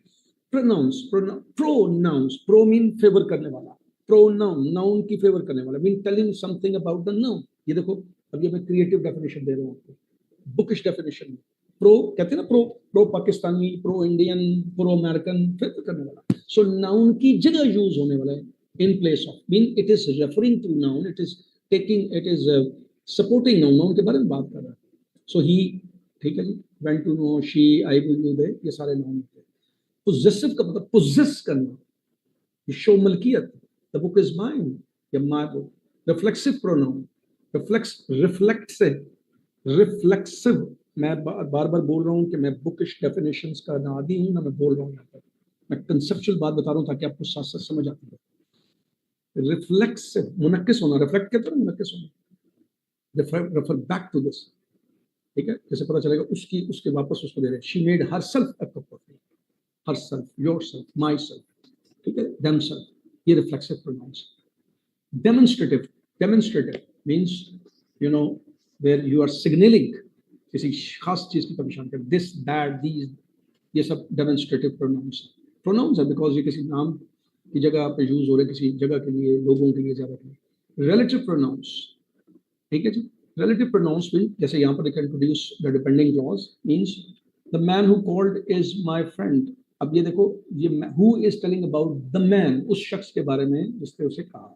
Who called, the man who called is my friend. जिसने बुलाया वो मेरा दोस्त है. The man who called, जिसने बुलाया उसे, वो मेरा दोस्त है. Relative pronoun means it is referring to that person, और एक नई इंट्रोडक्शन दे रहा है उसके बारे में. बताओ उस मैन के बारे में ना, राइट, और उसके बारे में एक इंफॉर्मेशन आगे देगा. Interrogative pronouns when it is in the form of a question. अब ये देखो, relative pronoun और interrogative pronoun दोनों के अंदर who का word यूज होगा, देखो. But it is not asking, this is not asking, it is telling, it is informing, it is sharing. The man who called is my friend. असल जुमला ये है, man who called is my friend, ये पूरा हिस्सा, the man who called, यहाँ पर उस मैन के बारे में बताया गया, is my friend, is my friend, ये उसके बारे में इंफॉर्मेशन दे रहा है. is not asking, यहाँ पर पूछा who is coming to the party, यहाँ पर पूछा. सो ये ज़हन में नहीं उठाना, जब वो इंटरोगेटिव प्रोनाउन होगा तो बाकायदा उसमें क्वेश्चन प्रोबिंग हो रही होगी, इन्वेस्टिगेशन हो रही होगी, और जब वो ऐसे रिलेटिव प्रोनाउन के तौर पर यूज होगा तो वो बता रहा होगा, इंफॉर्मेशन दे रहा है, क्वेश्चन नहीं कर रहा होगा. Indefinite pronouns refer to noun specific things और नाउन, यानी एवरीवन, इंडेफिनिट एवरीवन, भाई पता नहीं कितने हैं वहां पर. And you have to go through the grammar please all. I am just giving you the general idea ताकि आपको एक समझ आ जाए कि ये चीज़ों के बारे में लाजमी पता होना चाहिए, right. It is a joke to say कि अगर मैं ये स्क्रीनिंग बता रहा हूँ तो अभी बैठे बैठे आपकी तैयारी हो जाएगी. No, the realistic approach is कि आपको ये सारी चीज़ें बता रहे हैं ताकि आपको आइडिया हो कि हमें इन चीज़ों से फेमिलियर होना है. And then for the rest of the days we practise on that. कोई भी लाइव क्लास चाहे 10 दिन भी हम चलाएंगे, वो तैयारी नहीं आपकी कर देगी, वो आपको इन्फॉर्म कर रही है. You have to prepare yourself. यहाँ पर आपको एक कॉम्प्रिहेंसिव इन्फॉर्मेशन मिल गई कि भाई इन चीज़ों को तो बिल्कुल नहीं इग्नोर करो, इन चीज़ों को तो लाजमी पढ़ो, समझो. अच्छा जी, वर्ब्स क्या होंगे? Obviously verb is an action, right, of anything. अब उस वर्ब के अंदर 4 तरह के देखो वर्ब्स हैं. एक्शन वर्ब जो बाकायदा एक्शन शो कर रहा है. वर्ब क्या है? Expressive an action, number 1. Occurrence, किसी चीज की अकरेंस, और स्टेट ऑफ बीइंग, किसी के होने की स्टेट को बयान करता है. अब उसमें एक तो होगा जो मेन एक्शन होता है, जैसे she runs every morning, he cooks, they watch, they play, no, ये all are action verb because they are showing actions. ठीक है. लिंकिंग वर्ब जो होगा उसके बाद एक्शन नहीं आएगा, उसको लिंकिंग वर्ब करेगा. It connects, it gives the more information about the subject. ठीक है. The cake smells delicious. ठीक है. अब यहाँ पर इसके बाद द केक, यहाँ पे जो वर्ब है ये लिंकिंग वर्ब है, या इज, आर, एम, वो भी लिंकिंग वर्ब्स है जो रेस्ट ऑफ द पार्ट या सेंटेंस के साथ जोड़ते हैं, जिसमें आप इन्फो, जैसे कि he is a student, is जो है वो लिंकिंग वर्ब है. He is an intelligent student, an intelligent, तो ही के बारे में वो इन्फॉर्मेशन दे रहा है कि वो इंटेलिजेंट स्टूडेंट है, तो इज वहाँ पर लिंकिंग वर्ब है. अब ऑक्सिलरी वर्ब जब होगा जब उसके बाद कोई एक्शन आएगा. For example, he is going to the park. अब ये देखो एक्शन आ गया, going to the park. Then we call auxiliary verb, जिसको हम हेल्पिंग वर्ब भी कहते हैं. We call it helping verb. Modal verbs ये हैं that show any kind of possibility, permission, obligation, should, would, जो आते हैं ना, कैन, मे है, कैन है, कुड है, ये सब मॉडल वर्ब्स हैं, राइट. एडजेक्टिव्स, एडजेक्टिव का एक ही फंक्शन है कि वो नाउन या प्रोनाउन के बारे में कुछ बताए, सिंपल. अभी इस बेसिक डेफिनेशन को आप ना देखो, अब मेरी बात को वॉच. एडजेक्टिव क्या है? That is telling you something about the noun. That's a simple conceptual definition. ठीक है. अब वो अगर उसके बारे में, जैसे ये देखो, अगर उसके बारे में सिर्फ बात कर रहा है, उसकी कुछ पॉजिटिव नेगेटिव बता रहा है तो वो डिस्क्रिप्टिव कहलाएगा. अगर वो उसकी कोई क्वांटिटी बता रहा है, जैसे कि ये 5 एप्पल्स है, तो वो क्वांटिटेटिव एडजेक्टिव होगा. अगर वो उसकी तरफ इशारा कर रहा है तो वो डेमोन्स्ट्रेटिव एडजेक्टिव होगा. ठीक है जी. स्पेसिफिक थिंग के बारे में. पोजेसिव एडजेक्टिव होगा जब वो उसके बारे में क्या कहते हैं, पोजेशन उसकी बता, जैसे प्रोनाउन आप पढ़े थे, पोजेसिव प्रोनाउन, वो एडजेक्टिव भी है क्योंकि वो बुक के बारे में बता रहा है. ठीक है. इंटरोगेटिव्स होंगे कि जैसे it is asking a question, used in a question, right. Which movie, of course movie के बारे में।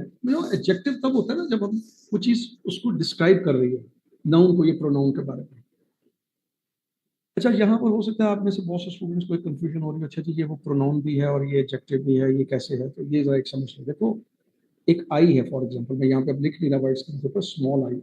अगर आई मैं आपके सामने लिख दूँ तो दैट इज व्हाट। मैं अक्सर क्लास में पूछूँ तो मुझे कहते हैं जी ये प्रोनाउन है, तो नहीं, ये लेटर है, आई इज ए लेटर। आई को कैपिटल करें तो ये प्रोनाउन बन गया, because it is a word and now it gives a meaning, right? ठीक है, यही जब इसका function subject as a sentence के शुरू में होगा, as a doer of action होगा, तो ये सब्जेक्ट कहलाएगा, राइट? तो एक चीज की डिफरेंट डायमेंशंस है, तो ये उस हिसाब से अगर देखो इस एंगल से आपको समझ आ जाएगी कि ये एडजेक्टिव है।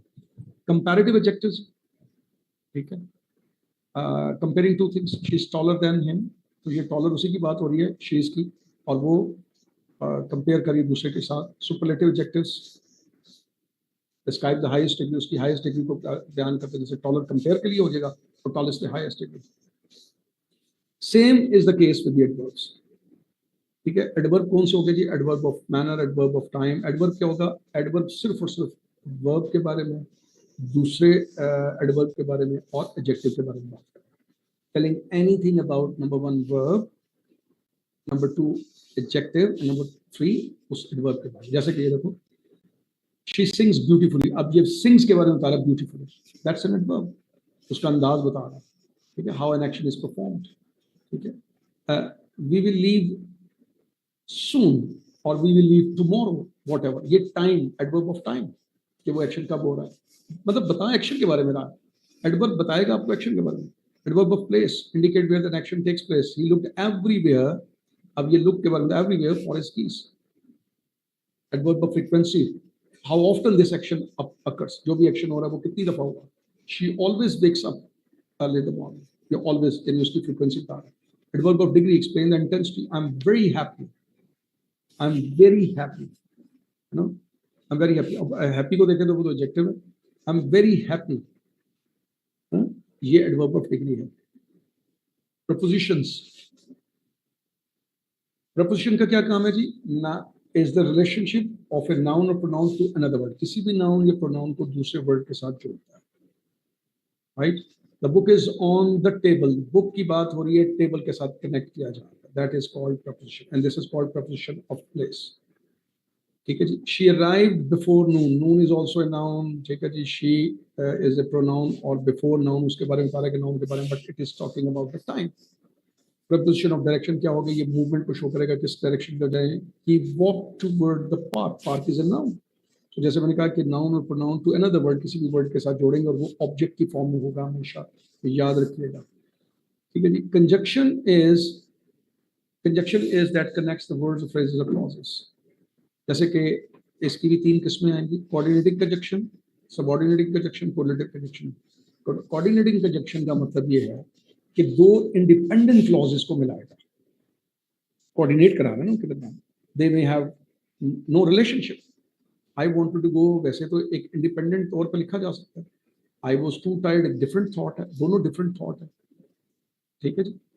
ये आगे चल के आपको सेंटेंस की डेफिनेशन, क्लॉज की डेफिनेशन ये भी समझ आ जाएगी, मैं आगे चल के वो एक्सप्लेन करता हूँ। इस वक्त चूंकि मैं पार्ट्स ऑफ स्पीच बता रहा हूँ तो मैं क्विकली उनका एक आपको उस पर नजर दौड़ा रहा हूँ। दोनों इंडिपेंडेंट क्लॉजेज होती है, दोनों इंडिपेंडेंट क्लॉज का मतलब दोनों इंडिपेंडेंट सेंटेंस के तौर पर लिखे जाते हैं, इनके दरमियान कोई रिलेशनशिप नहीं, but you are showing a relationship, इनके दरमियान कोऑर्डिनेट करवा के एक थॉट कन्वे करना चाह रहे हो, एक आइडिया देना चाह रहे हो, तो आप हमेशा कॉमा लगा के, कोऑर्डिनेटिंग कंजक्शन फ्रेम वाइज होते हैं, एफ का मतलब फॉर, ए का मतलब एंड, एन का मतलब नॉर, बी का मतलब बट, ओ का मतलब और, वाई का मतलब जेट, एंड एस का मतलब सो। और आपको पता ही किस लिए इस्तेमाल होता है, फॉर रीजन के लिए होता है, ए एंड जो है वो एडिशन के लिए होता है, बट कंट्रास्टिंग के लिए होता है, राइट? डिटेल में आपने पढ़ा ही होगा इसके बारे में। So I wanted to go but I was too tired, तो ये होगा जी कोऑर्डिनेटिंग कंजक्शन। सबऑर्डिनेटिंग कंजक्शन ये होगा जो दो, एक डिपेंडेंट और एक इंडिपेंडेंट क्लॉज को मिलाता है। I stayed home because it was raining, reason बता रहा है, ठीक है। I stayed home because it was raining, ये 2 इंडिपेंडेंट सेंटेंसेस नहीं है, एक डिपेंडेंट है और एक, यानी आपस में एक दूसरे का लिंक है। I stayed home because it was raining, right? तो बिकॉज की वजह से ये डिपेंडेंट क्लॉज बनती है, this is an independent clause, because it was raining, और इसको कनेक्ट कर दिया, ठीक है। और ये as a cause and effect आपको नजर आ रहे हैं। मैं रुका तो उसकी वजह ये है, जबकि इन दोनों के दरमियान आपको कोई रिलेशनशिप नहीं है। Correlative conjunction come in pairs. Correlative adjectives होते हैं जो डबल एडजेक्टिव्स होते हैं, आइदर और, नाइदर नॉर, ऑल्दो येट, ये सारे कोरिलेटिव एडजेक्टिव्स होते हैं, ठीक है जी। आइदर यू और आई विल गो, ये हमेशा जोड़े की शक्ल में आएंगे, ठीक है। और दो नाउन्स के बारे में, दो चीजों के बारे में आपको बताएंगे। इंटरजेक्शन इज एन एक्सप्रेशन जो बेसिकली फीलिंग, सेंसेशन, इमोशंस को एक्सप्रेस करने के लिए यूज होगा, ठीक है। इट इज नॉट नेसेसरी कि वो वाव के साथ आएगा। जिस भी सेंटेंस के अंदर आपको वैसे फीलिंग्स आती हैं, इमोशंस की बात हो रही है, तो वहां पर आप इट्स अ फैंटास्टिक वेदर, तो आप आगे एक्सक्लेमेशन मार्क लगाओगे। वो कि these are specific expression sounds है, वाव, ओप्स, हाय, उनके साथ इंटरजेक्शन लगा रहे हो। बट इंटरजेक्शन या एक्सक्लेमेशन मार्क आपने ये ज़हन में रखना है कि that is used for when some expression is expression of emotions, of feelings and sensation जो है वो होगा, वहां पर आपको ये इंटरजेक्शन मार्क लगाना पड़ेगा। ये पार्ट्स ऑफ स्पीच है जिनके बारे में आपको पता होना चाहिए। एनीवे जी, कम टू द सेंटेंस, बड़ा इंपॉर्टेंट पोर्शन आ रहा है, ये जल्दी से पढ़ लेते हैं। सेंटेंस तब होगा जब वो कंप्लीट थॉट देगा। अगर वो थॉट कंप्लीट नहीं है तो वो सेंटेंस नहीं है। नीचे मैं एग्जांपल दे रहा हूं, ठीक है। अगर मैं फॉर एग्जांपल, ये देखो लिखा हुआ है she loves to read books, ये कंप्लीट थॉट है, बात समझ आ गई है, सोचना नहीं पड़ रहा, कोई मेंटल स्ट्रगल नहीं करनी पड़ रही। अगर लिखा हो since she loves to read book या ऑल्दो शी लव्स, ये सेंटेंस नहीं रहेगा। अगर आपने इसके आगे कॉमा लगा दिया तो ये फ्रेगमेंट बन जाएगा। फ्रेगमेंट का मतलब इनकम्प्लीट थॉट। सेंटेंस तब होता है जिसमें एक सब्जेक्ट होगा और एक प्रेडिकेट होगा। She is a subject and predicate का मतलब उसका बकिया हिस्सा, उसके बारे में बता रहा है क्या वो करती है, लव्स टू रीड बुक्स, ठीक है। बुक्स पढ़ना उसे पसंद है, ठीक है। वो स्टेटमेंट हो सकता है, वो क्वेश्चन की शक्ल में हो सकता है, वो कमांड की शक्ल में, एक्सप्लेन, किसी भी शक्ल में हो। ये नेचर्स है उसकी। क्या स्टेटमेंट का मतलब वो सिर्फ इन्फॉर्म कर रहा है, क्वेश्चन का मतलब वो प्रोव कर रहा है, कमांड का मतलब उसे ऑर्डर दे रहा है, या उस पर कोई हैरत का इजहार, इमोशन का, फीलिंग्स का इजहार कर रहा है, बट होगा वो एक कंप्लीट थॉट, ठीक है जी। सेंटेंस कहते हैं। जबकि क्लॉज क्या है? Clause is a group of word that contains a subject and a predicate but does not complete a thought. तो थॉट कंप्लीट नहीं करेगा, ठीक है जी। क्लॉज हम क्यों चाहिए? देखो, क्लॉज का लफ्जी तर्जुमा समझ लो जैसे पार्ट, हिस्सा। जब एक सेंटेंस एक ही, देखो एक सेंटेंस हो ना, उसके मिनिमम इंग्रेडिएंट्स हैं सब्जेक्ट, वर्ब, ऑब्जेक्ट, या subject, helping verb, verb and object. तमाम tenses on the basis of this formula आपको सिखाए जाते हैं। In order to structure a thought, in order to structure a thought, आप क्या यूज करते हो? Subject, verb, object minimum level पे, यानी प्रेजेंट इंडेफिनिट और पास्ट इंडेफिनिट पे आते हैं, और बाकी जितने भी टेंसेस है, मोड ऑफ वर्ब्स हैं, वो किस पे आते हैं? Subject, verb, helping verb, verb and object, ठीक है। इस पे एक थॉट स्ट्रक्चर किया जाता है, इसको हम कहते हैं सेंटेंस। यानी इन वर्ड्स को हम सेंटेंस नहीं करते, एक थॉट को स्ट्रक्चर करने के लिए मिनिमम रिक्वायरमेंट ये है, ठीक है जी। और तमाम टेंसेस इस पे सिखाए जाते हैं। अब सेंटेंस की असल डेफिनेशन है कि वो एक थॉट पूरा देगा। अब वो थॉट के लिए मिनिमम स्ट्रक्चर तो ये हो गया कि subject, helping verb and object, ठीक है जी। और उसके लिए जो आगे है वो ये है कि बाजू का दो सेंटेंसेस को मिला के वो थॉट कन्वे होगा। अब उस केस में जो दोनों पार्ट्स हैं उनको हम क्लॉज कहेंगे, क्योंकि वो अब इंडिपेंडेंट अपना मीनिंग कन्वे नहीं कर रहे। वो दोनों मिलेंगे तो एक थॉट कन्वे होगा। वो थॉट को आप कैसे रखें? सेंटेंस की डेफिनेशन थॉट में रखते हैं। थॉट को कन्वे करने के लिए हम जो दो पार्ट्स को या जो बज़ाहिर दो सेंटेंस को मिला रहे हैं उनको हम टर्मिनोलॉजिकली या ग्रामर की जुबान में हम कहेंगे क्लॉज है। A clause is a group of words that contains a subject and predicate but does not complete a thought. अब उसकी नौयत क्या हो सकती है कि क्या वो अपने मीनिंग को खुद कन्वे कर सकता है, जैसे एक सेंटेंस है, उसको इंडिपेंडेंट क्लॉज कहते हैं। है वो सेंटेंस ही, एक्चुअली है वो सेंटेंस ही, मगर अब वो इसलिए क्लॉज कहला रहा है because it is connected with another sentence to convey one single thought, to convey one single thought. मैं आगे नीचे एग्जाम्पल आ रही है अभी, ठीक है जी। तो ये चीजें में रखना है, वो सेंटेंस इंडिपेंडेंट है, अगर उसको अकेले लिख भी दें तो वो अपना मीनिंग तो कन्वे कर सकता है, लेकिन हम उसको इसलिए क्लॉज बोल रहे हैं क्योंकि अभी वो खुद पूरा मीनिंग नहीं देगा, उसको किसी और के साथ लिख के एक नया थॉट कन्वे कर रहा है। डिपेंडेंट क्लॉज वो होगा जो अपने मीनिंग खुद कन्वे कर ही नहीं सकता, इसको डिपेंड करना ही है, इसको सहारा लेना है डिपेंडेंट का। नीचे एग्जाम्पल देखिए, ये देखो, enjoys playing soccer। अब ये देखा जाए तो है तो सेंटेंस है, ठीक है, ये पूरा थॉट है, पूरा थॉट है, लेकिन हम इसको क्यों क्लॉज करें? अभी देखें नीचे, ऑल्दो शी वाज टायर्ड। अब ये ऑल्दो अपना मीनिंग कन्वे नहीं कर सकता, ठीक है। ऑल्दो अगर मैं यहां पर इसको ना लिख दूं,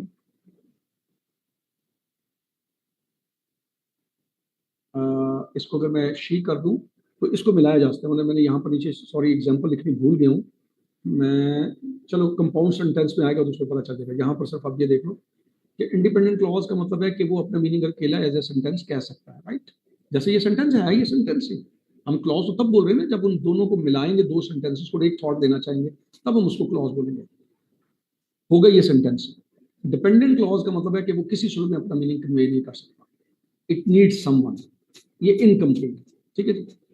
अब दोनों को जब हम मिलाएंगे तो एक थॉट बनेगा, तो हम ऐसे सेंटेंस को नाम देंगे, ठीक है जी। अगर दो इंडिपेंडेंट मिलेंगे हम उसको कंपाउंड कहेंगे, अगर एक इंडिपेंडेंट और एक डिपेंडेंट होगा तो हम उसको कॉम्प्लेक्स कहेंगे। नीचे जाके उनकी स्ट्रक्चर की पहचान की है। इस वक्त मैंने आपको पहले सेंटेंस की डेफिनेशन बताई है, क्लॉज की डेफिनेशन और क्लास की क्लासिफिकेशंस बताई, ठीक है।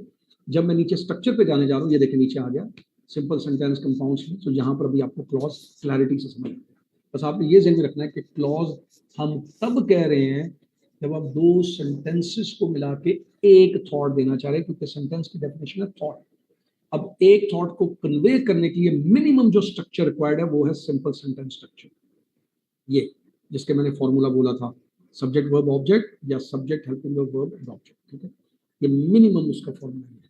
जब उस सेंटेंस उसी थॉट को हमने क्या कहते हैं दो सेंटेंसेस की शक्ल में कहना, तो ऐसे को हम कहेंगे, ऐसे स्ट्रक्चर को हम कहेंगे कंपाउंड स्ट्रक्चर, ये कंपाउंड, ठीक है जी। और ये है कॉम्प्लेक्स स्ट्रक्चर, इसमें मिनिमम दो सेंटेंस होंगे, एक डिपेंडेंट और एक इंडिपेंडेंट, राइट। ये मैं इसकी डिटेल बताता हूँ। देखो सिंपल सेंटेंस क्या हो गया, the dog barked, she went to the store, right. Minimum ingredients मैंने भी आपको बता दिए कि इसमें सब्जेक्ट वर्ब होगा, राइट, और या सब्जेक्ट वर्ब और ऑब्जेक्ट होगा, ये सिंपल है। थॉट एक ही, एक थॉट। अब इसी तरह कंपाउंड का मतलब ये है कि अब हम ये एक थॉट दे रहे हैं, ये पूरा थॉट है, मगर ये thought is being conveyed by combining two sentences. एक की नोयत है कि वो इंडिपेंडेंट है, I wanted to go for a walk, अगर इसको इंडिपेंडेंट लिख दें, अकेला लिख दें, तब भी अपनी बात कन्वे कर रहा है, मैं वॉक के लिए जाना चाहता था, ठीक है। लेकिन यहाँ पर हम क्लॉज क्यों कर रहे हैं, क्योंकि ये एक और सेंटेंस के साथ मिलके एक मीनिंग कन्वे करना चाह रहा है। वो क्या है, बट इट स्टार्टेड रेनिंग, जाना चाहता था लेकिन इट स्टार्टेड रेनिंग, रेनिंग बारिश शुरू हो गई, ठीक है। अब ये जो बट इट स्टार्टेड रेनिंग है, ये अकेला नहीं लिखा जा सकता, ये डिपेंड कर रहा है कि इसके साथ कुछ बात हो, इसलिए इसको हम कहेंगे डिपेंडेंट क्लॉज और इसको हम कहेंगे इंडिपेंडेंट क्लॉज। सो इंडिपेंडेंट क्लॉज और डिपेंडेंट क्लॉज मिलके एक थॉट कन्वे कर रहे हैं। So this is one sentence but called compound because it has got two sentences together.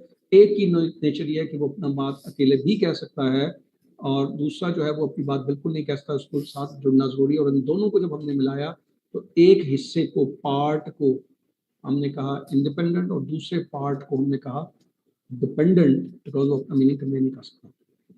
Compound structure को आप दो तरीके से लिख सकते हैं, या तो कॉमा लगा के कोऑर्डिनेटिक कंजक्शन, जो कि फैन बॉयज ये लिखा हुआ है यहाँ पर, ये लगाएंगे, या आप इनको सेमीकोलन से भी जोड़ सकते हैं। एंजॉयज कुकिंग, ठीक है, शी प्रेफर्स बेकिंग, ठीक है।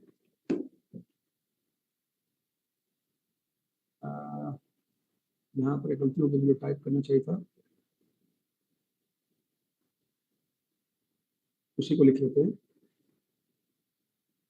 He wanted to go for a walk, ठीक है, it started raining.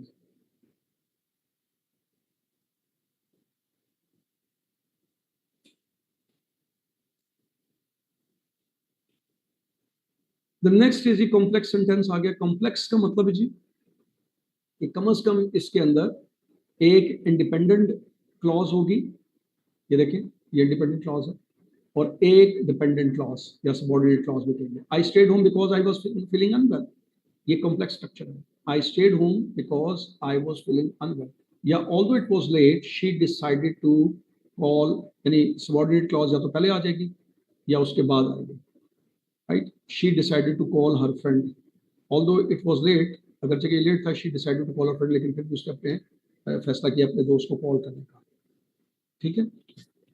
So dependent clause होगी वो, जैसे मैंने बताया कि एक कंप्लीट सेंटेंस नहीं है, राइट, लेकिन जो इंडिपेंडेंट है वो एक कंप्लीट सेंटेंस है, उसके साथ मिलेंगे और सबऑर्डिनेट कंजक्शन लगाएंगे तो ये कॉम्प्लेक्स स्ट्रक्चर बन जाएगा।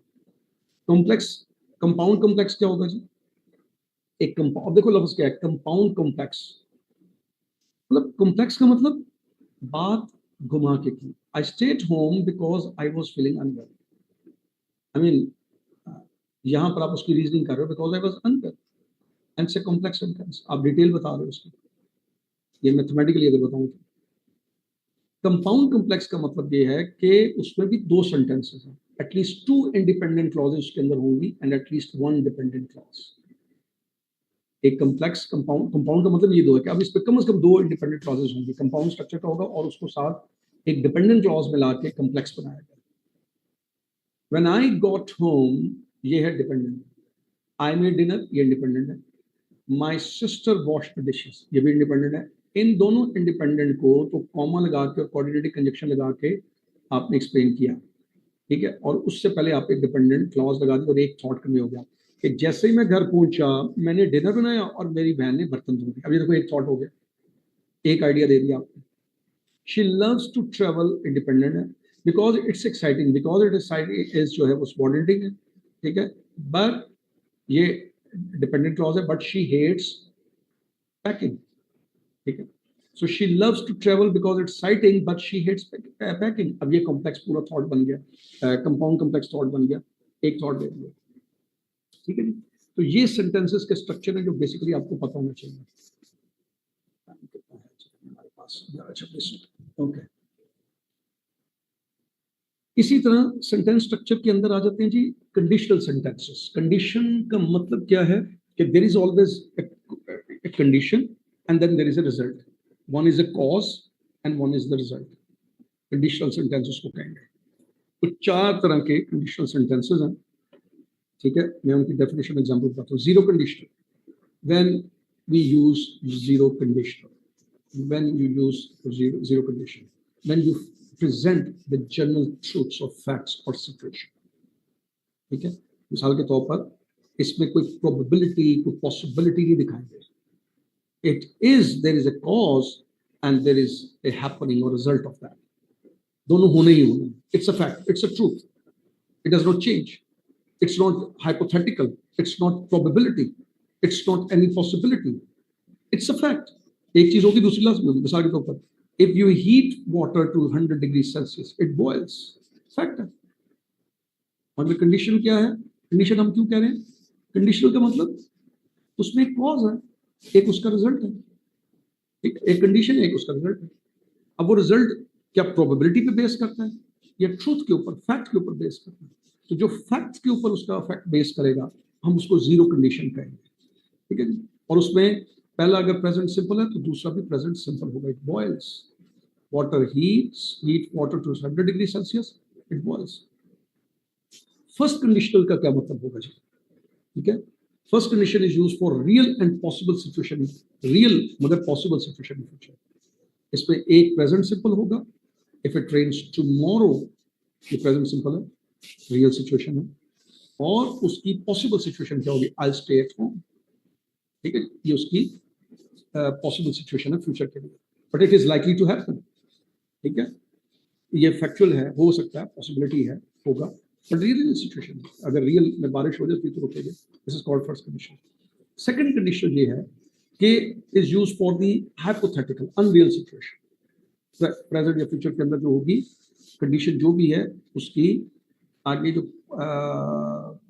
पॉसिबिलिटी जो है वो उसके होने के चांसेस जरूरी नहीं कि हो, रियल नहीं है, वो हाइपोथेटिकल है, मफरूजे पे बेस करते हैं, if I had $1 million I would travel the world. अब ये देखो, ये हाइपोथेटिकल है, ये है सेकंड कंडीशन, ठीक है। I would travel the world.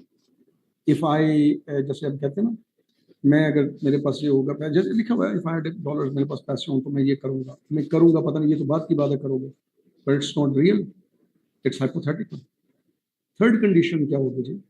If the third condition is used to talk about unreal situation in the past, यानी ये काश अगर होता, ऐसा हो जाता तो ऐसा हो जाता, राइट। यानी ये पास्ट में भी हुआ नहीं है, ये पास्ट में भी हुआ नहीं है, अनरियल है नहीं है, ये एक काश के मफरूजे में आ रहा है, काश, ख्वाहिश है, हुई नहीं है। If I had known about the party I would have gone, अगर मुझे पार्टी का पता होता मैं चला जाता।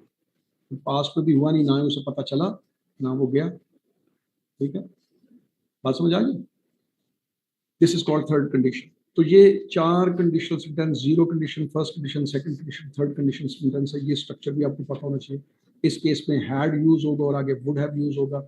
सेकंड कंडीशन में हैड यूज होगा तो वुड ओनली यूज होगा because it is telling about the probability in the future. This is about only about the past, ये सिर्फ पास्ट के अंदर ही होगा। हाइपोथेटिकल रिजल्ट उसका पास्ट है, पास्ट के अंदर रिजल्ट है, ठीक है। अच्छा जी,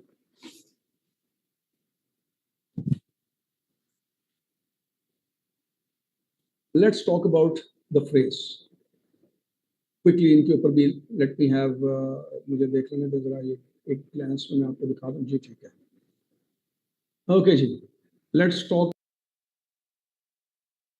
अबाउट फ्रेज। फ्रेज क्या होगा? कभी भी ये सेंटेंस नहीं है, सिंपल सी बात है, मगर इसके बगैर सेंटेंस कंप्लीट नहीं हो सकता, इसके बाद बात कंप्लीट नहीं हो सकती। Phrase is a group of word that work together to convey particular meaning but does not contain a subject verb pairing and can not stand alone as a complete sentence. खुद meaning नहीं होगा, लेकिन ये meaning को convey करने के लिए किसी सेंटेंस पे लगना जरूरी है। It's the combination of 2-3 words, ठीक है, एज ए सिंगल यूनिट के तौर पर काम करता है with in a sentence, right. और इसके बहुत सारे रोल होंगे जो अभी नीचे चल के पता चलते हैं। मिसाल के तौर पर फ्रेज, फ्रेज तो हो गया ना कॉम्बिनेशन, जैसे ये the quick box brown fox, the phrase है। Phrase is the combination of 2-3 words. अब वो फंक्शन कैसे करेंगे? if it is behaving like a noun working as a subject, if it is behaving like a noun it is working as a subject, ठीक है, as a noun और pronoun ये behave कर रहा है, तो फिर इसको हम noun phrase कहेंगे। the quick brown fox jumped over the lazy dog, ठीक है जी। ये जो quick brown fox है it is a noun phrase, इसको हम noun phrase कहेंगे, ये phrase है, बट ये कैसे बिहेव कर रहा है? As a doer, as a subject या प्रोनाउन के तौर पर बिहेव कर रहा है, हम इसे नाउन फ्रेज करेंगे। ये पहचान है, ये ज़हन में रखना है। बाज़ ये भी होता है कि एडजेक्टिवल फ्रेज है तो वो बीच में ऑप्शन आ जाता है कि जी ये एडजेक्टिवल फ्रेज भी है, अच्छा ये तो प्रपोजिशन से शुरू हो रहा है, ये तो प्रपोजिशनल फ्रेज होगा, तो वो डिफरेंस भी आगे मैं चल के बताता हूँ। लेकिन पहले आप ये ज़हन में रखो कि फ्रेज हो गया कॉम्बिनेशन, अगर वो एक्ट करेगा, ये पहचान ज़हन में रखें, अगर वो एक्ट करेगा एज ए नाउन या प्रोनाउन, ठीक है जी, मॉडिफायर के तौर पर, तो वो हम उसे कहेंगे, यानी सब्जेक्ट के तौर पर एक्ट करेगा एक्चुअली, तो हम उसे कहेंगे नाउन फ्रेज। वो ऑब्जेक्ट के तौर पर भी एक्ट कर सकता है।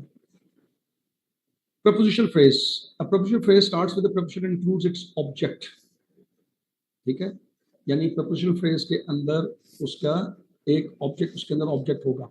The cat sat on the mat, on the mat, ये प्रपोजिशन से शुरू हो रहा है। The cat sat on the mat, right, it is beginning with the preposition on, that is called the prepositional phrase, ठीक है। this can work as an adverbial phrase because ये set के बारे में बता रहा है, लेकिन अभी मैंने इसको हाईलाइट किया ताकि ये preposition से शुरू हो रहा है तो ये prepositional phrase है। डिफरेंस मैं आगे चल के बताता हूँ।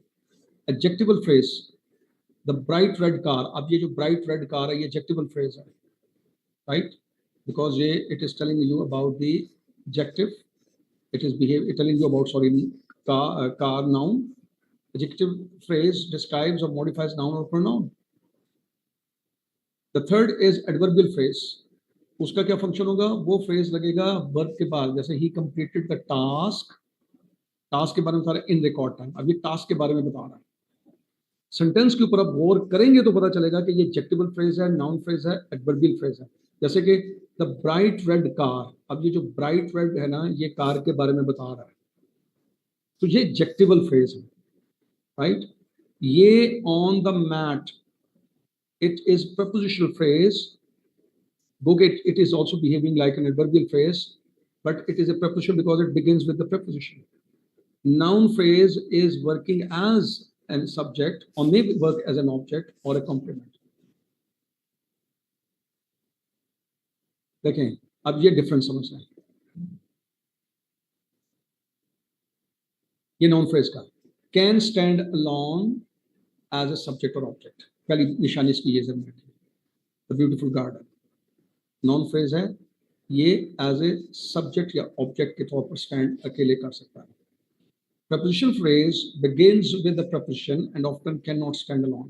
In the morning, ठीक है, अब इसको क्या कहते हैं, इसके बारे में कोई ना कुछ चीज बतानी, needs more information to form a complete thought. ठीक है, in the morning, he wake up early in the morning. In the morning is a prepositional phrase, right? Adjectival phrase describes a noun, वो specifically noun के बारे में बात करेगा। The car with the red roof, ठीक है, ये पूरे का पूरा द कार विद ये sorry with the red roof जो है, that is telling you about the car. Adverbial phrase often begins with a preposition and modifies a verb. With great skills, modifies the action and explain how something is done. Oh my God, यहाँ से sentence missing हो गया, ठीक है। Okay, for example, he managed the conflict with great skills. Okay. He managed all his tasks with great skills. So this is adverbial phrase because it's telling about the tasks.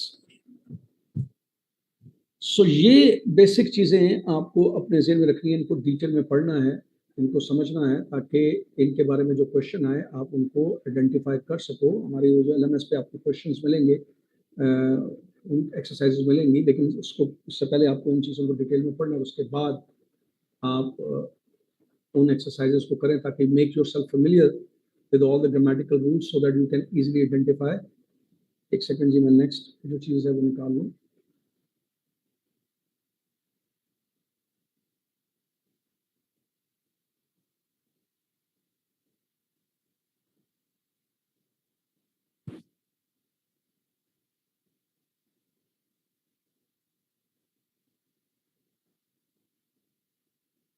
Right जी, अब मैं बात करने जा रहा हूँ सबसे पहले subject verb agreement की। Subject verb agreement, basic sentence की कंस्ट्रक्शन अभी मैंने आपको बताई कि एक सेंटेंस का कॉन्सेप्ट जो मैंने दिया है कि कॉन्सेप्ट डेफिनेशन उसकी दी है कि sentence is a complete thought. उस कंप्लीट थॉट को एक्सप्रेस करने के लिए the minimum requirement is subject and verb, और फिर उसके बाद सब्जेक्ट वर्ब ऑब्जेक्ट या subject helping verb and object. तमाम टेंसेस के अंदर, मॉडल वर्ब्स के अंदर ये फॉर्मूला यूज होता है। ये it is a simple sentence structure. When we talk about the subject and verb agreement, उसका मतलब क्या है जी? That according to the formula of every sentence, the verb must agree with the subject. Means must agree with the subject का मतलब must be according to the subject. If the subject is singular, उसके verb, उसके साथ जो verb आएगा वो singular होना चाहिए. If the subject is plural, इसके साथ plural verb होना चाहिए। ये एक simple मतलब है। जैसे कि he अगर होगा तो ये singular subject है, और प्रेजेंट इंडेफिनिट के मुताबिक मुझे प्ले के साथ एस लगाना पड़ेगा, प्लेज क्रिकेट। यू जो है वो एक प्लूरल सब्जेक्ट है, सेकंड पर्सन प्लूरल प्रोनाउन, और आई जो है वो फर्स्ट पर्सन है, लेकिन ये प्लूरल सब्जेक्ट गिना जाएगा और इसके साथ वर्ब के साथ मुझे कोई एडिशनल इजाफा नहीं करना, एस या एस का इजाफा नहीं करना। I play cricket, you play cricket, they play cricket, ठीक है जी, कोई इजाफा नहीं करना। If I write according to this, यानी अगर मैं ही के साथ प्लेस लिखता हूँ, इसका मतलब ये है कि verb is agreeing with the subject. Verb बिल्कुल उस सब्जेक्ट की नोयत के मुताबिक है, क्योंकि सब्जेक्ट सिंगुलर है तो वर्ब भी सिंगुलर आ रहा है, राइट। अगर मैं ही प्ले लिख देता हूँ क्रिकेट, तो इसका मतलब है कि वर्ब एग्री नहीं कर रहा, और उसका ये भी है मतलब कि मुझे वो टेंस नहीं आता, I don't know that tense. ये मतलब है आसान जुबान में इसका, ठीक है। अब सब्जेक्ट वर्ब एग्रीमेंट के लिए जब आपको एक सेंटेंस आता है, एक सेंटेंस के अंदर अगर ये इशू है कि वहां पर वर्ब और सब्जेक्ट के एग्रीमेंट को आइडेंटिफाई करना है और देखना है कि वो ठीक है या नहीं है, तो वो इतने सिंपल सेंटेंसेस नहीं देगा, वो डिफरेंट टाइप ऑफ सेंटेंसेस देगा, जिससे उसको अंदाजा होगा कि आप सब्जेक्ट को आइडेंटिफाई भी कर सकते हो, ये डिटरमिन भी कर सकते हो कि वो सब्जेक्ट सिंगुलर है या प्लूरल है, और उसके मुताबिक आप उसके और वर्ब के दरमियान एक कंसेंसस, एक एग्रीमेंट देख सकते हो, ठीक है जी। मैं यहाँ पर व्हाइट बोर्ड नहीं यूज कर रहा, मिसाल के तौर पर मैं शायद देखता हूँ इसके साथ,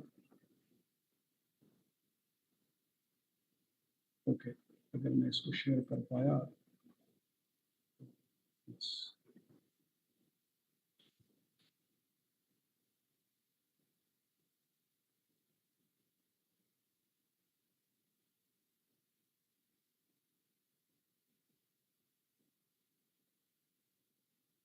इस पे तो क्लासिक नहीं आ रहा है यार, आई एम सॉरी। हाँ, classic, yes, okay.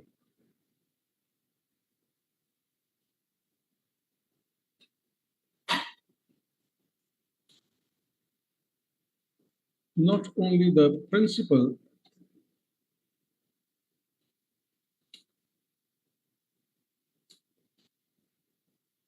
the teachers, ठीक है। अब अगर मैं आपके सामने यहाँ पर एज आर लिख दूँ,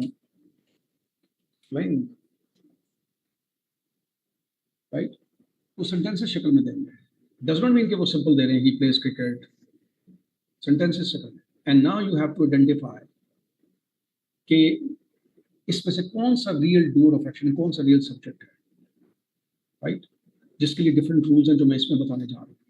सो first job is to identify इसमें सब्जेक्ट कौन सा है जिसकी बात हो रही है, एंड देन डिटरमिन कि वो सिंगुलर है या प्लूरल है। फॉर एग्जांपल, जब ये डबल कंजक्शन आ जाते हैं, नॉट ओनली बट ऑल्सो, उसमें हमेशा जो सेकंड कंजक्शन होता है, that diverts your attention, that shifts your attention towards the latter subject. अब अगर इस सब्जेक्ट को देखें तो ये प्लूरल है, टीचर्स, सो अकॉर्डिंगली हम यूज करेंगे are, playing cricket, not only the principal but also the teachers, so but also is shifting your attention towards the next subject which is closer to the helping verb। तो अक्सर लोग कहते हैं कि जी वो subject select करेंगे nearest to the verb होगा, but they do not know कि क्यों होगा, there is this, you know, there is a reason of that। what is the reason of that? वो सूरत में जैसे कि एक रूल ये है कि अगर डबल कंजक्शन होगा तो सेकंड कंजक्शन अटेंशन को डाइवर्ट करता है। उस केस में आप इधर देखेंगे, ऐसे नहीं है कि NSR रूल या FSR रूल ऐसे नहीं अप्लाई हो जाएंगे। NSR mean nearest subject rule, FSR mean first subject rule, ठीक है जी। तो नियरेस्ट सब्जेक्ट रूल का मतलब कि जी जो सब्जेक्ट के नियरेस्ट है वो वाला उस सब्जेक्ट को देखा जाए, क्यों देखा जाए, देयर इज अ रीजन। तो reason is, one of the reasons is ये है कि ये डबल कंजक्शन है, तो डबल कंजक्शन में जो सेकंड कंजक्शन है वो आपकी तरफ जो डाइवर्ट कर रहा है। सो इस तरह से आपको सेंटेंस दिया जाएगा जी, ठीक है जी, और वहां से आप करोगे, और उसके लिए कुछ रूल्स हैं जो आपको समझने हैं, जो मैं यहाँ पे क्विकली आपके साथ शेयर करने जा रहा हूँ, ठीक है। ये टाइप्स ऑफ सब्जेक्ट हो गए जी, simple subject, compound subject and noun phrase. Noun phrase itself as a subject, मैंने जैसे अभी शुरू में बताया था, पहचान करवाई थी ना कि फ्रेज की, तो वो एज ए सब्जेक्ट के तौर पर बिहेव कर रहा होगा, वो भी एज ए सब्जेक्ट के तौर पर बिहेव कर रहा होगा। Next person speaking in the conference, so next person, ये पूरा जो फ्रेज है, नेक्स्ट पर्सन, ये is talking about, is behaving like a subject. अच्छा जी, ये मैं रूल बोल चुका हूँ ऑलरेडी कि पहले, सबसे पहले आपको आइडेंटिफाई करना है the doer of action real और उसकी लोकेशन, एंड देन उसके बाद आपको डिटरमिन करना होता है, जिसके लिए ये रूल्स है। नंबर 1, यहाँ पर when two subjects are joined by and, ये याद रखें, जब भी दो सब्जेक्ट्स को and से ज्वाइन करेंगे तो वर्ब प्लूरल होगा। फर्स्ट रो, कुछ रूल्स हैं यहाँ पर मैं एक्सप्लेन करने जा रहा हूँ, not all, that is not possible, but कुछ रूल्स आपको कर रहा हूँ, लेकिन मकसद करने का कि आपको आइडिया हो जाए कि ये रूल्स हमने पढ़ने हैं। When two subjects are joined by and, दो सब्जेक्ट्स को and से ज्वाइन करेंगे तो वो क्या कहलाएगा, वो प्लूरल होगा, राइट। लेकिन उसमें दोनों डिफरेंट सब्जेक्ट्स होंगे एंड आइडेंटिफिकेशन आसान होगी। My brother and his friend is clearly indicating these are two different people. लेकिन ऐसा भी होगा जैसे रूल नंबर 2 में है कि जो नाउन्स हैं जो एज ए सब्जेक्ट बिहेव कर रहे हैं उनके दरमियान आप डिस्टिंक्शन नहीं कर सकते कि is whether they are the same person, they're talking about the same person or they're different persons, ठीक है। जैसे कि the captain and coach, अब ऐसे में पहचान ये है, ठीक है, कि अगर तो ये दो लोग होंगे तो दोनों के साथ आर्टिकल दी लगेगा, the captain and the coach. If the captain and the coach है तो ये प्लूरल होगा, अदरवाइज ये सिंगुलर है, एक ही एंटिटी को ये एक्सप्रेस कर रहा है। दोनों noun okay, maybe designation, but they're talking about one person, और कैसे पता चला आइडेंटिटी क्या है, दोनों के साथ आर्टिकल नहीं लगा हुआ बल्कि फर्स्ट के साथ आर्टिकल लगा हुआ। अगर कोच के साथ भी आर्टिकल लगा होगा दी, तो then it we can say these are two different noun, two different persons, तो इसलिए हम इसके लिए प्लूरल यानी हैव बीन यहाँ पर यूज करेंगे। तो ये दो रूल्स हो गए। Third rule is if sentence begins with here और देयर, ठीक है जी, उसमें क्या होगा, the verb agrees with the subject which follows it. ये देखो, हियर इज द लिस्ट, तो उसके बाद सब्जेक्ट आप बताने जा रहे हो, हियर और देयर के बाद इज और आर का फैसला जो लिंकिंग वर्ब है, ओके, कौन सा फैसला करेगा, जो इमीडिएटली आप एज ए सब्जेक्ट यूज करोगे। The list is showing the singularity, many things is showing off course many things, the plurality, right. इसमें द लास्ट आइटम्स, बेशक आइटम्स जो है वो बहुत ज्यादा है, बट उसकी लिस्ट है, इसके ऊपर बात हो रही है, इमीडिएटली उसके बाद जो सब्जेक्ट आ रहा है। इधर दी लिस्ट बात हो रही है, सिंगुलैरिटी शो हो रही है, लेकिन ये मैनी थिंग्स की बात, उस लिस्ट के अंदर बहुत सारी चीजें, ठीक है। तो हेयर और देयर के बाद जो लिंकिंग वर्ब आएगा उसका फैसला क्या करेगा, उसके बाद जो सब्जेक्ट है उसकी नेचर क्या है, whether it is singular one, singularity को शो कर रहा है या प्लूरैलिटी को, उसके मीनिंग को देखते हुए आपको वहां पर ज़हन में रखकर आपने इसे लगाना, ठीक है जी। अगर आता है here are the list of the items तो गलत है, are the list of the items, जो है is the list of the items, there is many things तो नहीं हो सकता ना, मैनी इटसेल्फ प्लूरैलिटी को शो करता है। ये डबल कंजक्शन आ गई। यहाँ पर ये लफ्ज जो है ना नॉट गलत लिखा हुआ, ये नॉर है, ओके। इफ टू सब्जेक्ट्स चाहे उसमें वन सिंगुलर है वन प्लूरल है, चाहे वन सिंगुलर है, ऐसा सवाल पूछ रहे हैं वन सिंगुलर प्लूरल है जो भी हो, अगर उनको कनेक्ट कर रहे हैं डबल कंजक्शन आइदर और नाइदर नॉर, तो जो सेकंड कंजक्शन है वो अटेंशन डाइवर्ट कर रहा है आपकी दूसरी तरफ। अभी मैंने बताया भी था, वहां पर एनएसआर रूल आएगा, वो एनएसआर रूल का डबल कंजक्शन के साथ रिलेशन है। So neither the players nor, ये नॉर लफ्ज इसको ठीक कर लीजिएगा, नॉर द कोच। अब नॉर ने शिफ्ट की तवज्जो कोच के ऊपर, coach is a singular noun, we are using is. either the father or the children, और ने शिफ्ट किया फोकस आपका चिल्ड्रन इटसेल्फ प्लूरल, तो अब आर हेल्पिंग वर्ब आएगा, यानी प्लूरल वर्ब यूज होगा। अच्छा, ये जो कनेक्टिव्स होते हैं, जो पॉजिटिव्स होते हैं, जैसे कि long with, together with, as well as, accompanied by, in addition to, more less than, मुझे बार बार एक चीज रिमाइंड करवानी पड़ रही है कि देखो बेटे, ये जो क्लास ट्रेनिंग की, ये ऑब्वियसली मेरे ख्याल रिकॉर्डिंग हो रही है, और क्योंकि ये चीज़ें सारी क्लासेस में डिस्कस हुई हैं, यहाँ पर स्क्रीनिंग के अंदर आपको जो अंदाज़ा है ग्रामर का, उन सारी चीज़ों से एक दफ़ा गो थ्रू करवाना, एक आइडिया देना है कि these are the things that you must pay attention to, you must focus on, do not ignore these things, because sort of these things, because sentence correction का मतलब ये है, या ग्रामर का मतलब ये है कि वो ग्रामर की डिफरेंट चीज़ों को चेक करेगा, और यही ग्रामर के बेसिक मेजर चीज़ें हैं जिनके ऊपर आपको नजर रखनी है और इनके ऊपर प्रैक्टिस करनी है। डज नॉट मीन कि ये मेरी आज की क्लास आपको प्रिपेयर करी है, ठीक है। It is the first great step towards the preparation, right. You have an idea, you have an information कि we need to focus on these things, we should not ignore all these things, is a very important. और इस तरह की चीज़ें आएंगी, general idea भी आपको हो गया, और इसके मुताबिक आप उनकी स्पेसिफिकेशंस में जाओ, पढ़ो, प्रैक्टिस करो, ताकि आप पेपर अच्छा दे सको, ठीक है। मैं इसलिए बार बार कर रहा हूँ कि कुछ स्टूडेंट ये उम्मीद लेकर आएंगे कि अच्छा यार स्क्रीनिंग है तो इसको पढ़ने से सारी स्क्रीनिंग हो जाएगी या बहुत ही सब कुछ डिस्कस हो जाएगा। सब कुछ नहीं डिस्कस होगा, ठीक है, क्योंकि हमने सेशंस 2 के अंदर ही सबमिट किया सब चीजों को। अच्छा, if connectives are positive like along with, together with, as well as, accompanied by, ये अगर होंगे तो क्या होगा, इसमें जो फर्स्ट सब्जेक्ट होता है इस यहाँ पर आएगा फर्स्ट, FSR, फर्स्ट सब्जेक्ट होगा। कनेक्टिव्स और पॉजिटिव्स के केस में जो पहला सब्जेक्ट होता है उसको देखते हैं कि वो सिंगुलर है या प्लूरल है। जैसे अमजद सिंगुलर है, टीचर्स प्लूरल है, इसमें बीच वाले या बाद वाले को नहीं देखेंगे, राइट। जैसे कि स्टाफ कलेक्टिव नाउन को नहीं देखेंगे, वाइफ को नहीं देखेंगे, राइट, अमजद या टीचर्स को देखेंगे। If a single subject is followed by a phrase containing a plural noun, जैसे कि हाँ ये सबसे important, one of the member is missing, right। अच्छा, यहाँ पर एक और बड़ी इंपॉर्टेंट बात है, ये तो क्लियर हो गया कि वन है तो डेफिनेटली ये सिंगुलर होना चाहिए, लेकिन यहाँ पर लोग जो गलती करते हैं वो 2 तरह की गलती होती है। एक तो गलती ये करते हो, बड़े गौर से सुनेंगे, वन ऑफ द मेंबर लगा देते हैं, member, student, participant, teacher.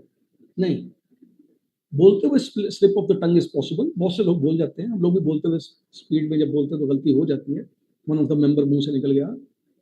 But when it comes to the matter of written communication और ग्रामर असेसमेंट, फिर वहां पर you have to be very much conscious and careful. असूल याद रखें कि वन तो ऑफ है ना, वन ऑफ मीन मैनी है ना, मैनी होना चाहिए, तो यहाँ पर प्लूरल शक्ल होनी चाहिए, मेंबर्स, स्टूडेंट्स, पार्टिसिपेंट्स, टीचर्स, ये होना चाहिए। ये मैं इसलिए बता रहा हूँ कि मैं असाइनमेंट्स के अंदर ये गलतियां देख चुका हूँ। वन ऑफ द मेंबर लिखा हुआ है, वन ऑफ द स्टूडेंट लिखा हुआ है, वन ऑफ द जो भी आगे होगा वो सिंगुलर फॉर्म में लिखा है। एक तो ये है, और ये तो ऑब्वियस है, जब वन है तो ऑब्वियसली यहाँ पर सिंगुलर ही आएगा, आपने इसको देखना है। लेकिन अनफॉर्चुनेटली कुछ लोग जब ये प्लूरल लगाते हैं तो इस प्लूरल के मुताबिक यहाँ पर वर्ब लगा देते हैं, वो आर लगा देते हैं, वर लगा देते हैं, हैव लगा देते हैं, व्हाटसोएवर वो लगा देते हैं। नहीं लगाना, यहाँ पर सिंगुलर लगेगा, ठीक है जी। इंडेफिनिट प्रोनाउंस, अब ये इंडेफिनिट प्रोनाउंस जो है ना, ये ऑलवेज ये निशानी ज़हन में रखें कि ये हमेशा प्लूरल कंसीडर हों, several, few, both, many others, both are asking to give a chance to join. अच्छा, इंडेफिनिट प्रोनाउन की ना 3 शक्लें नजर आएंगी। एक शक्ल ये है कि जो बिल्कुल प्लूरल होंगे, फिर ऑलवेज प्लूरल, फिक्स है, ज़हन में रख लें। ये है वो जो क्या कहते हैं, सिंगुलर और plural according to the meaning. जैसे some of the students, obviously ये काउंटेबल नाउन है, स्टूडेंट्स काउंटेबल है, तो सम जो है वो उनके साथ प्लूरल काउंट होगा। जबकि आइस अनकाउंटेबल है, काउंटेबल तो नहीं है। मिल्क, ऑयल जो होगा, सम ऑफ द मिल्क, अगर मैं कहूँ सम ऑफ द ऑयल, तो ये काउंटेबल तो नहीं है, इसलिए सम को सिंगुलर गिना जाएगा, राइट। जो मिल्क है या ऑयल है या आइस है, that is considered as singular. यहाँ पर सम के ऊपर फोकस नहीं है, फोकस इज ऑन द उसके साथ मिला के वो जो काउंटेबल नहीं है, उसको काउंट नहीं किया जा सकता, उसके ऊपर हो रहा है, ठीक है। और ये वाले जो इंडेफिनिट प्रोनाउन है, ये always they are similar. So 3 शक्लें ये मैं पीछे दोबारा दिखा देता हूँ। They are always plural, there is both the singular and the plural depending on the meaning of a sentence as I have shown you, and they are always singular. इन सबको इंडेफिनिट प्रोनाउन कहते हैं। Each one of you is responsible, ठीक है जी।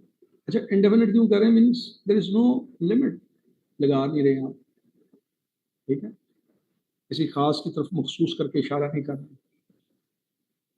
10 rule, right.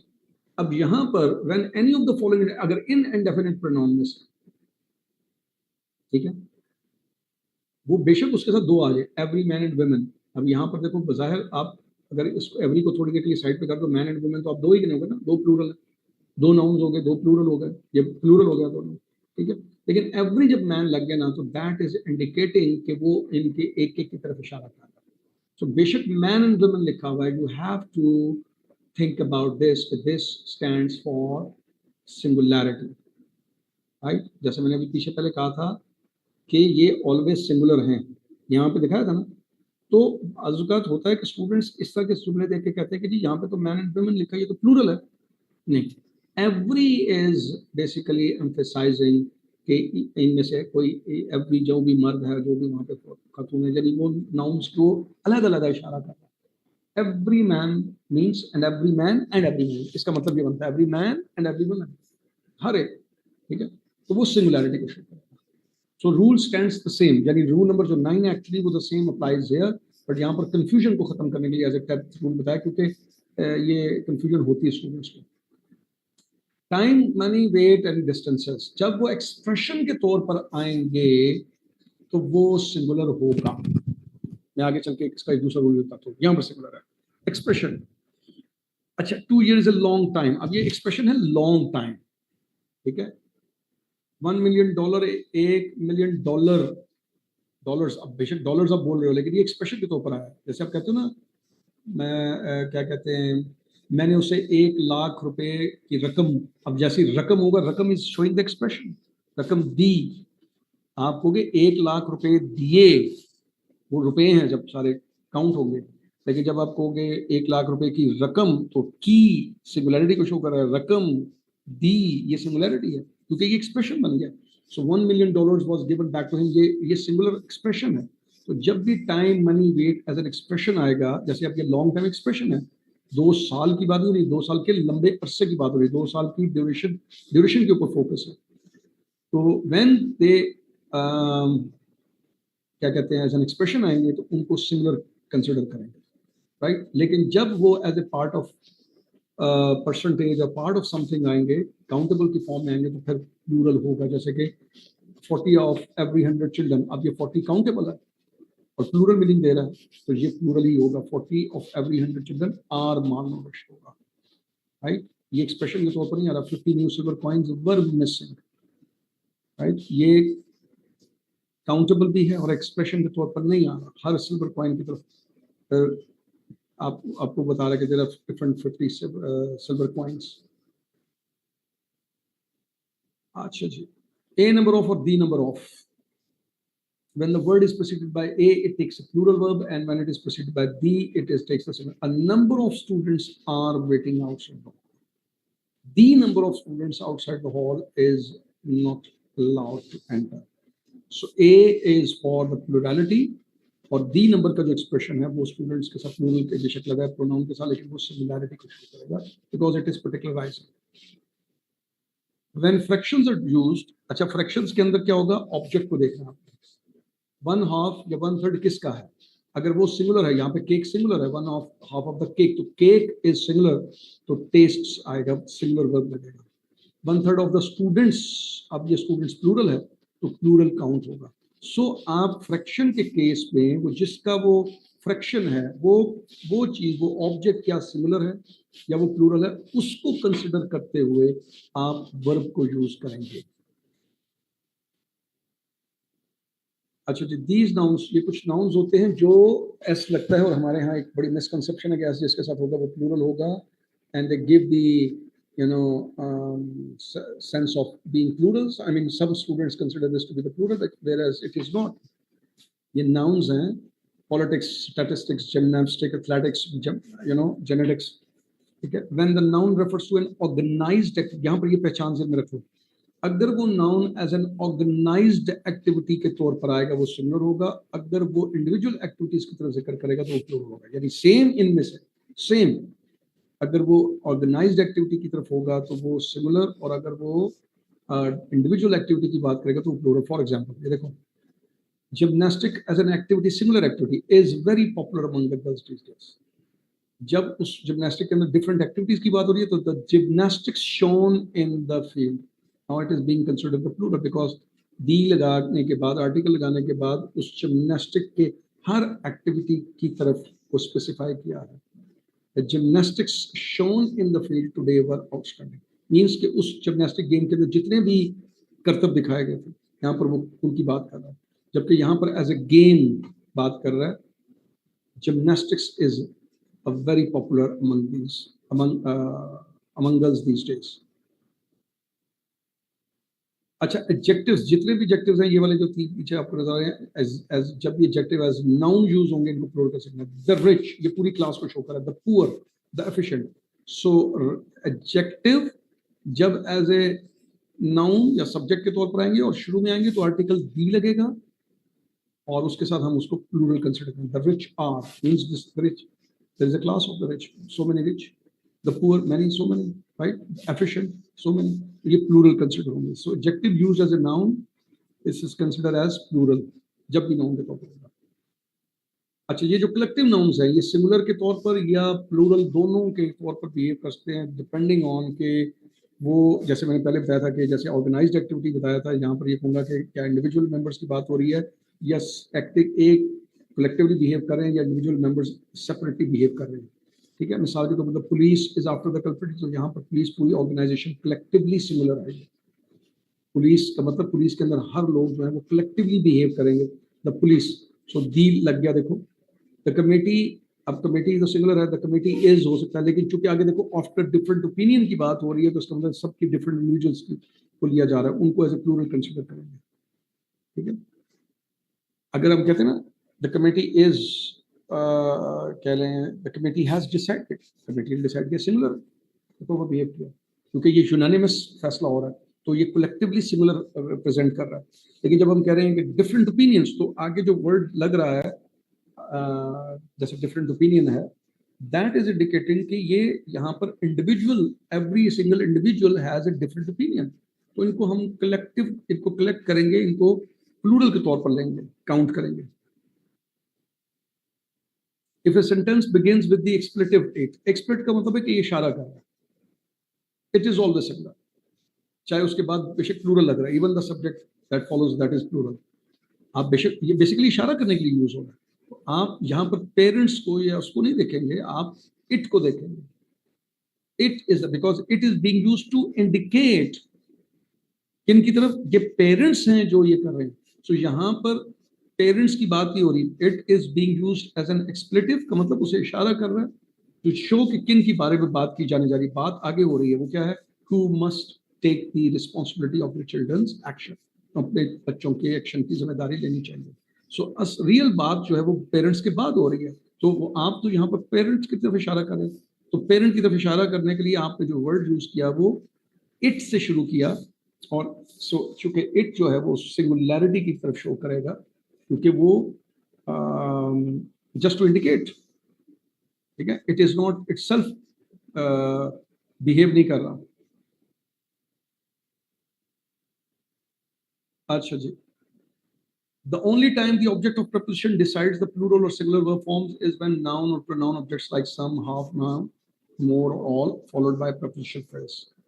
यानी सिर्फ जो object of the preposition है ना, वो डिसाइड करेगा इन केसेस के अंदर, इन केसेस में all of the chicken, all of the दोनों के साथ हो रहा है, ये प्लूरल भी हो सकता है, सिंगुलर भी हो सकता है, सम, हाफ, नन, और, लेकिन डिसाइड कौन करेगा, that is the object. All of the chicken, now singular is singular, is finished, all of the chickens are cooked, chicken is being decided। So all को नहीं आपने देखना कि ये चूंकि प्लूरलिटी को शो कर रहा है, it's not showing the plurality, जिसके साथ लग रहा है वो ऑब्जेक्ट डिसाइड कर रहा है, ऑब्जेक्ट ऑफ द प्रपोजिशन जो है वो डिसाइड करेगा किसका है ये, वो सिंगुलर है या वो प्लूरल है, उसकी बेस के ऊपर आप वर्ब को यूज करेंगे। यहाँ पर मेरा ख्याल 20 रूल्स मैंने आपके साथ शेयर किए हैं, आज ये 20वां रूल है। Title of the book, movies, novels, ठीक है, they are always,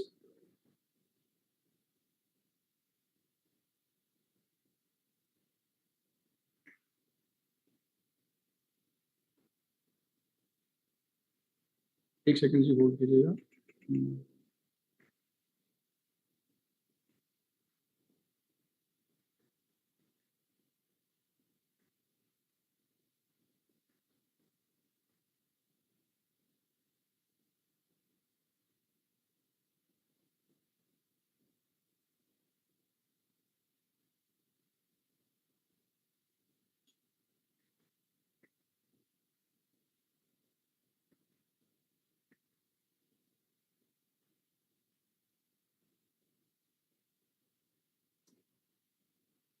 Title of the books, movies, novels and other similar works are treated as similar and take a similar verb. Great Expectations, अब ये title है, right? And as a subject is being used, singular noun, इसको singular consider किया जाएगा। So title होंगे, उसमें बेशक plural noun use हो रहा है या plural form use हो रही है, you always take it as a singular। Okay, ठीक है जी। तो ये सब्जेक्ट वर्ब एग्रीमेंट के रूल्स थे जो मैंने भी आपके साथ शेयर किए हैं। Hold for a moment.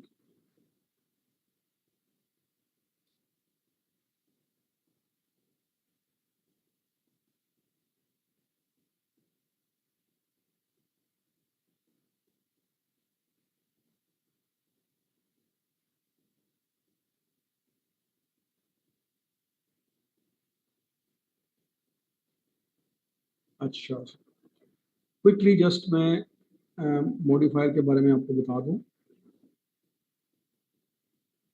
Adjectives और adverbs, they are called modifiers. ठीक है जी।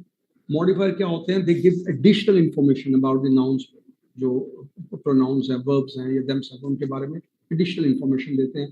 That they are called modifier because they bring the clarity in the sentence.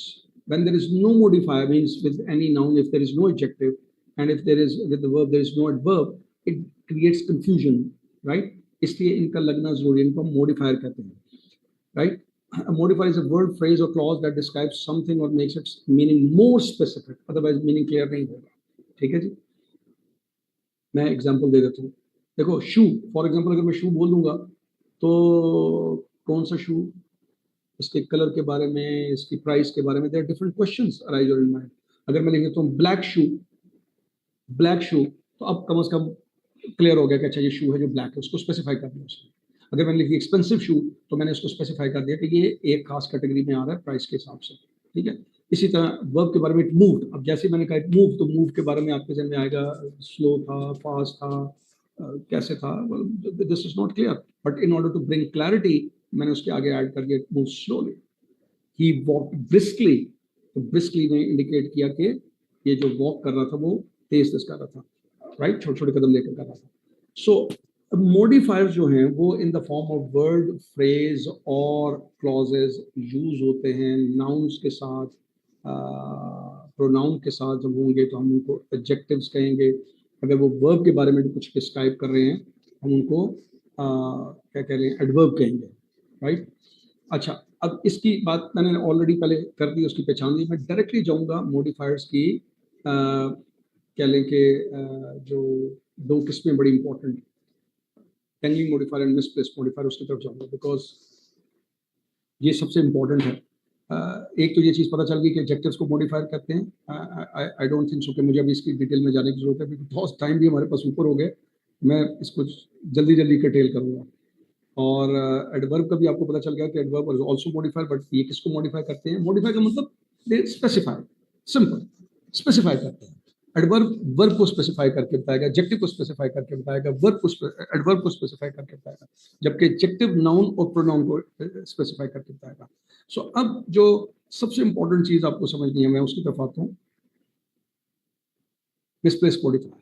अब देखो, लफ्ज मिसप्लेस्ड इटसेल्फ इंडिकेट्स कि ये रॉन्गली प्लेस्ड है। ये मॉडिफायर वो है जो रॉन्गली प्लेस हुआ, ठीक है। यानी एडजेक्टिव्स को जहां पर आना चाहिए वो वहां पर नहीं है, वो किसी और जगह पर है। एडवर्ब को जहां पर आना चाहिए, या वो फ्रेज की शक्ल में, चाहे वो वर्ड की शक्ल में, जहां पर आना चाहिए उस जगह पर नहीं होगा। Let me show you the example.